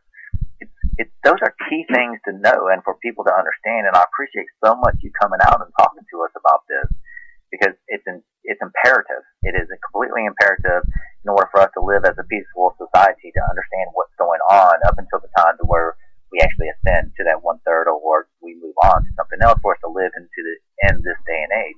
It was such a close time shift that we have coming up, and that's why I was trying to lay out the timeline earlier. This is really right around the corner. This is a blink of an eye concept in terms of our civilization as we know it. And for people to really understand for where we are. And it's not necessarily, and I want to stress this with everybody, it's not something to be scared of. It's completely not. It's just a way of how things are happening. And again, for us to absorb and understand that, okay, this is where we're moving next. It's just the next step forward. And so we shouldn't expect people to go into this mass exodus and run into the mountains, with stock cans and foods and everything. Although I do think that there's going to be a food limitation and shortage, and there are going to be some times where we're going to have, some civilization crisis going on, like you mentioned. But again, I really don't think it's for people to really be scared of. Am I wrong about that? No, it's an absolutely beautiful process. It's the evolution of soul. Oh, I love that. The evolution of the soul is an amazing thing. And I'm seeing a difference in even my presence on Facebook since I started this. I got 3 months ago, I didn't even know about Facebook. My kids disappeared, and I wanted to know where they went to, and I found Facebook. I'm a regular everyday Joe in a lot of ways. And Tammy, like you said, you're such a neophyte. Well, I am.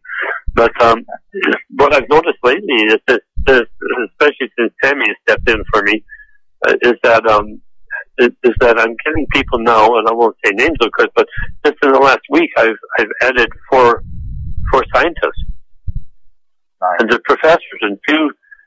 One's Washington State, and the other, and one I think is, I won't say, I'm not sure about one, but two are from Washington D.C. And I thought, well, I looked at them, and these guys, they're special areas, the DNA, cold fusion, all this really big stuff that's cranking out there. And I wrote to one, and I said, I'm just really curious why you added me, you're a scientist, and what I'm doing. And he said, because what you're saying is fascinating. You're a fascinating person. And he said, I plan to follow you and see where you're going with this. He said, because I think you're taking all of us to the understanding of what we're looking for. And that was huge for a scientist to say that to me. So I'm adjusting myself. I've always had this information, but now these affirmations are coming in from people that are in the know that I never ever thought would even be speaking to me. That's amazing. That's really amazing. Yeah, and just to let everybody know what's happening actually in the background of this audio clip is there's a massive thunderstorm that's starting to happen. I'm getting a lot of electricity and lightning things that are going on. So if you hear the rumbling in the background, that's what's happening. Now you also have an online edition, an article written in the Sedona Journal of Emergence. Yeah, I did one. It was kind of a gentle one I put out there. I just kind of submitted it, and they said, yeah, we'd love to run it. It was down the online. I'm surprised you found that. I didn't even mention that. But, yeah, it's just kind of a gentle thing. And it's interesting there, if you have the time, is the New Age thing. I really want to touch on this because it's not a bad thing, but it has been taken off a little bit to Disneyland, and I'm trying to be really respectful, and I am respectful about it because everybody's going their own directions here. And I tell people, find what resonates with you and follow that, because that's what you have to do in this, whether it's me or somebody else or the New Age thing. The New Age people are talking about the angels and being surrounded, and suddenly overnight this world of good and love and the conscious thought for positive change. Yes, of course it helps. It's all energy.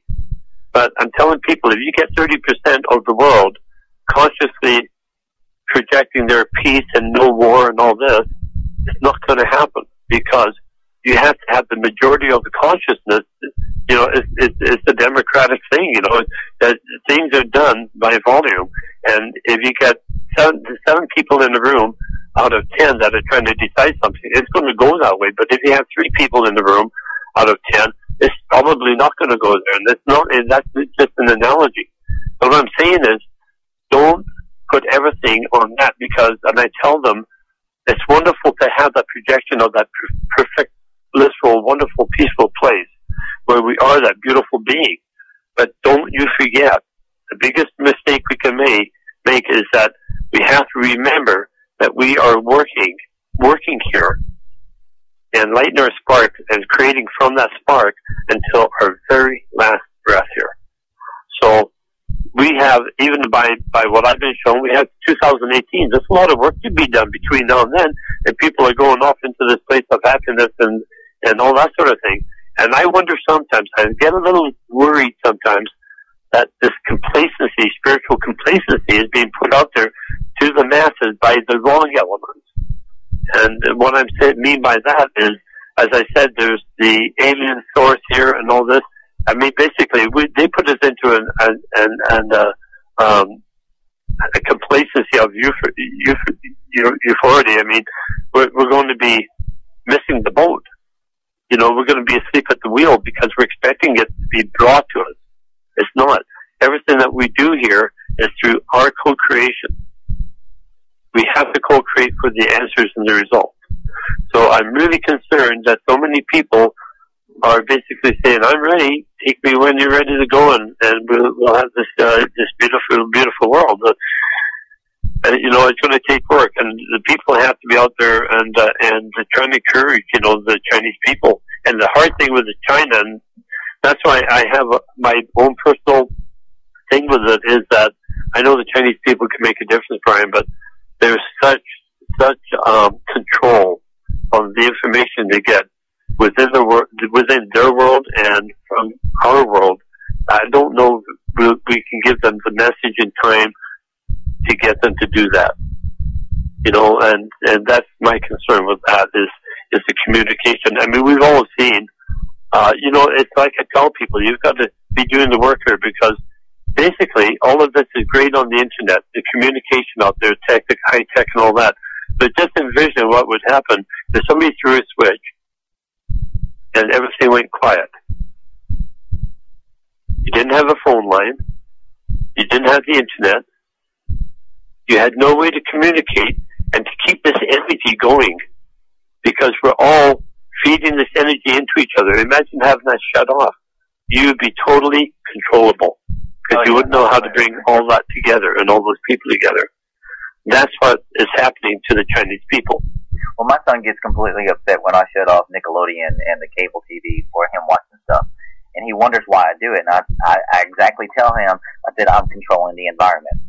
You are not paying attention to what I'm doing, and I need to control for what you're doing right now. And I get complete attention from him. And whenever you take out a form of communication, such as like what you're talking about, internet or power and all kinds of other things from people, then the only source of information they'll get is from whoever is controlling that environment.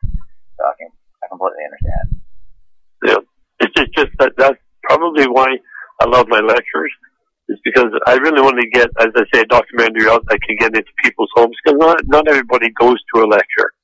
I was told years ago at a little psychic fair about maybe 7 years ago, 8 years ago, and this lady did a little reading for me. She said, you're going to be lecturing all over the world, but she said you also will be given the opportunity to take what you're saying into the average person's home, into the living room.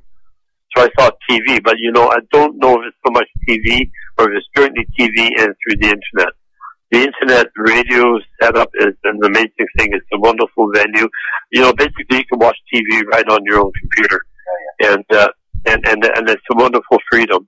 Just like telephones actually becoming, dinosaur, I walked around and there's that side of me that knows everything I've been shown, and I get frustrated by seeing telephone poles with wires. Because we're beyond that. And we are, but we're being held in that. Our environment is being controlled.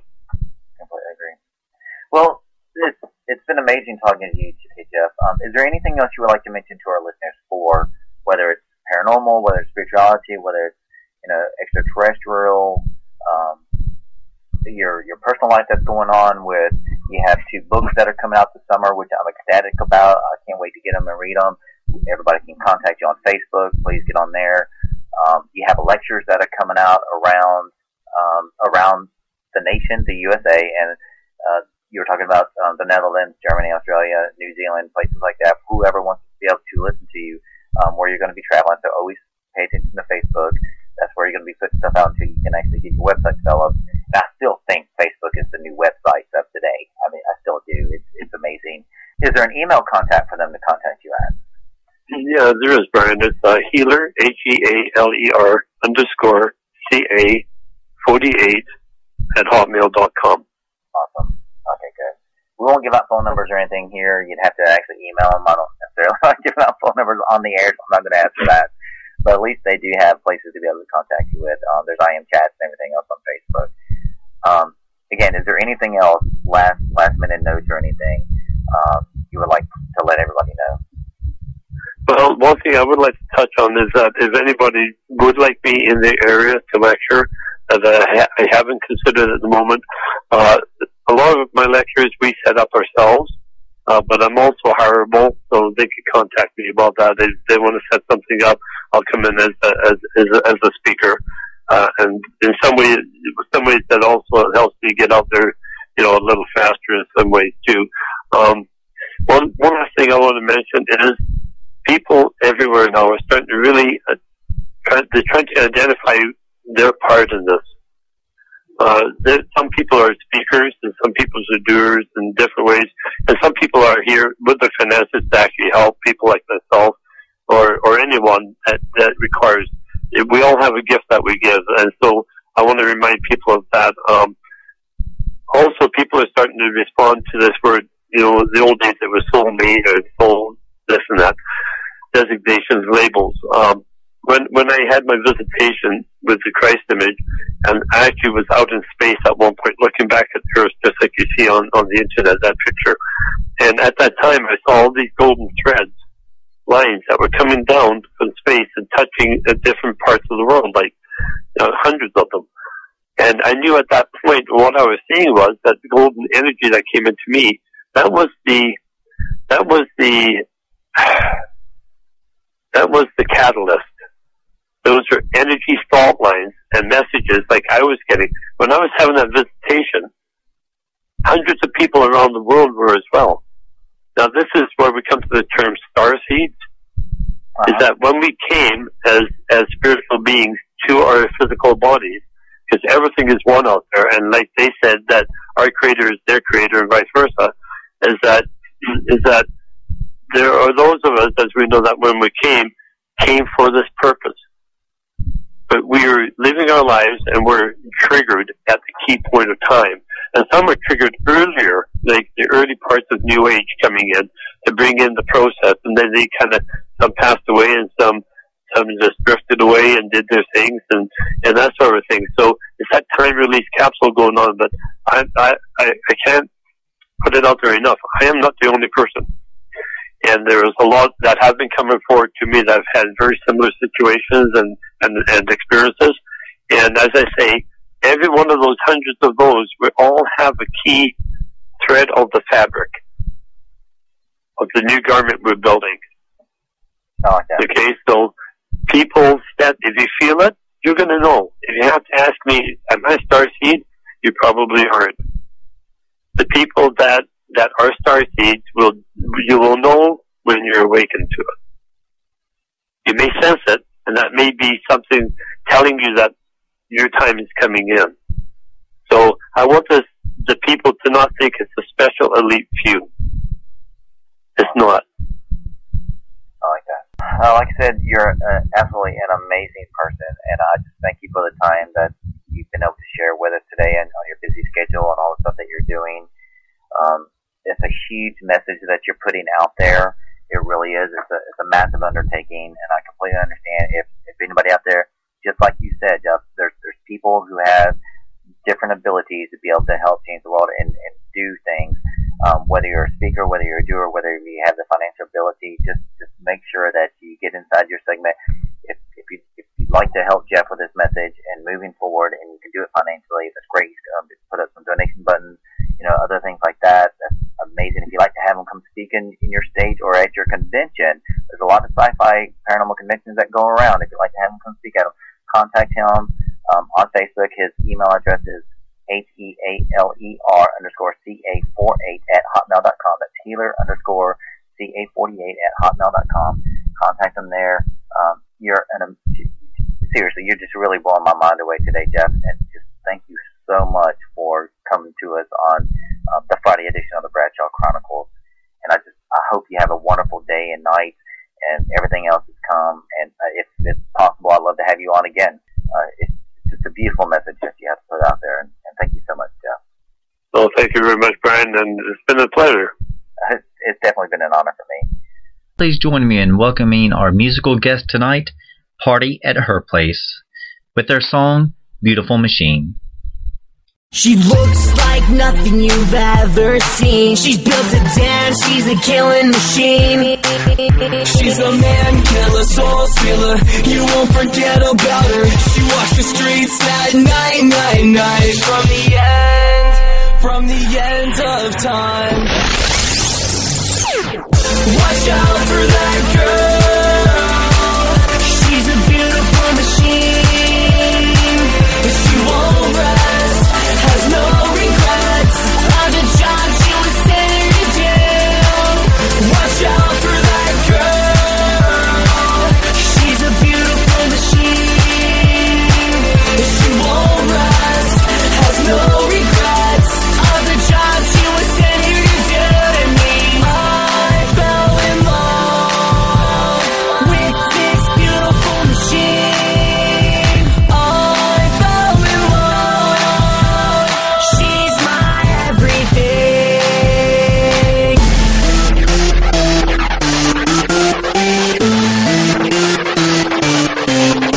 She's a badass chick, not made the same. She got a hardwired brain and drive a man insane. So let's get to the point where you start posing, and I'ma make sure that it's without closure. You're a mechanical chick with a mechanical heart. Well, come over here, I'ma tear you apart. Damn, you look good in all that lace. Come with JC, we're gonna party at her place.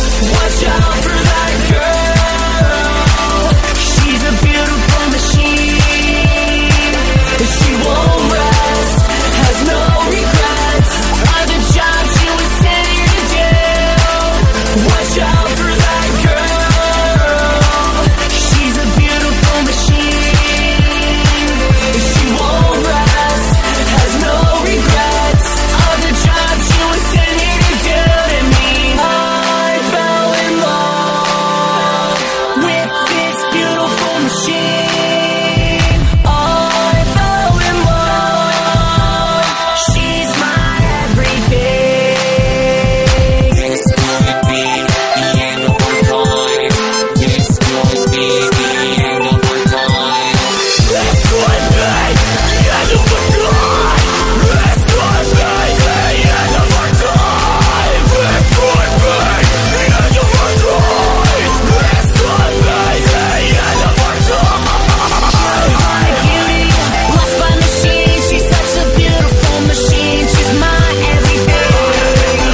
She's the beat to my heart. I knew it right from the start. The start. Watch out for that girl. She's a beautiful machine. She won't rest, has no regrets of the job she was sent here to do. Watch out for that girl. She's a beautiful machine. She won't rest, has no regrets of the job she was sent here to do. To me, I fell in love with this beautiful machine. I fell in love. She's my everything.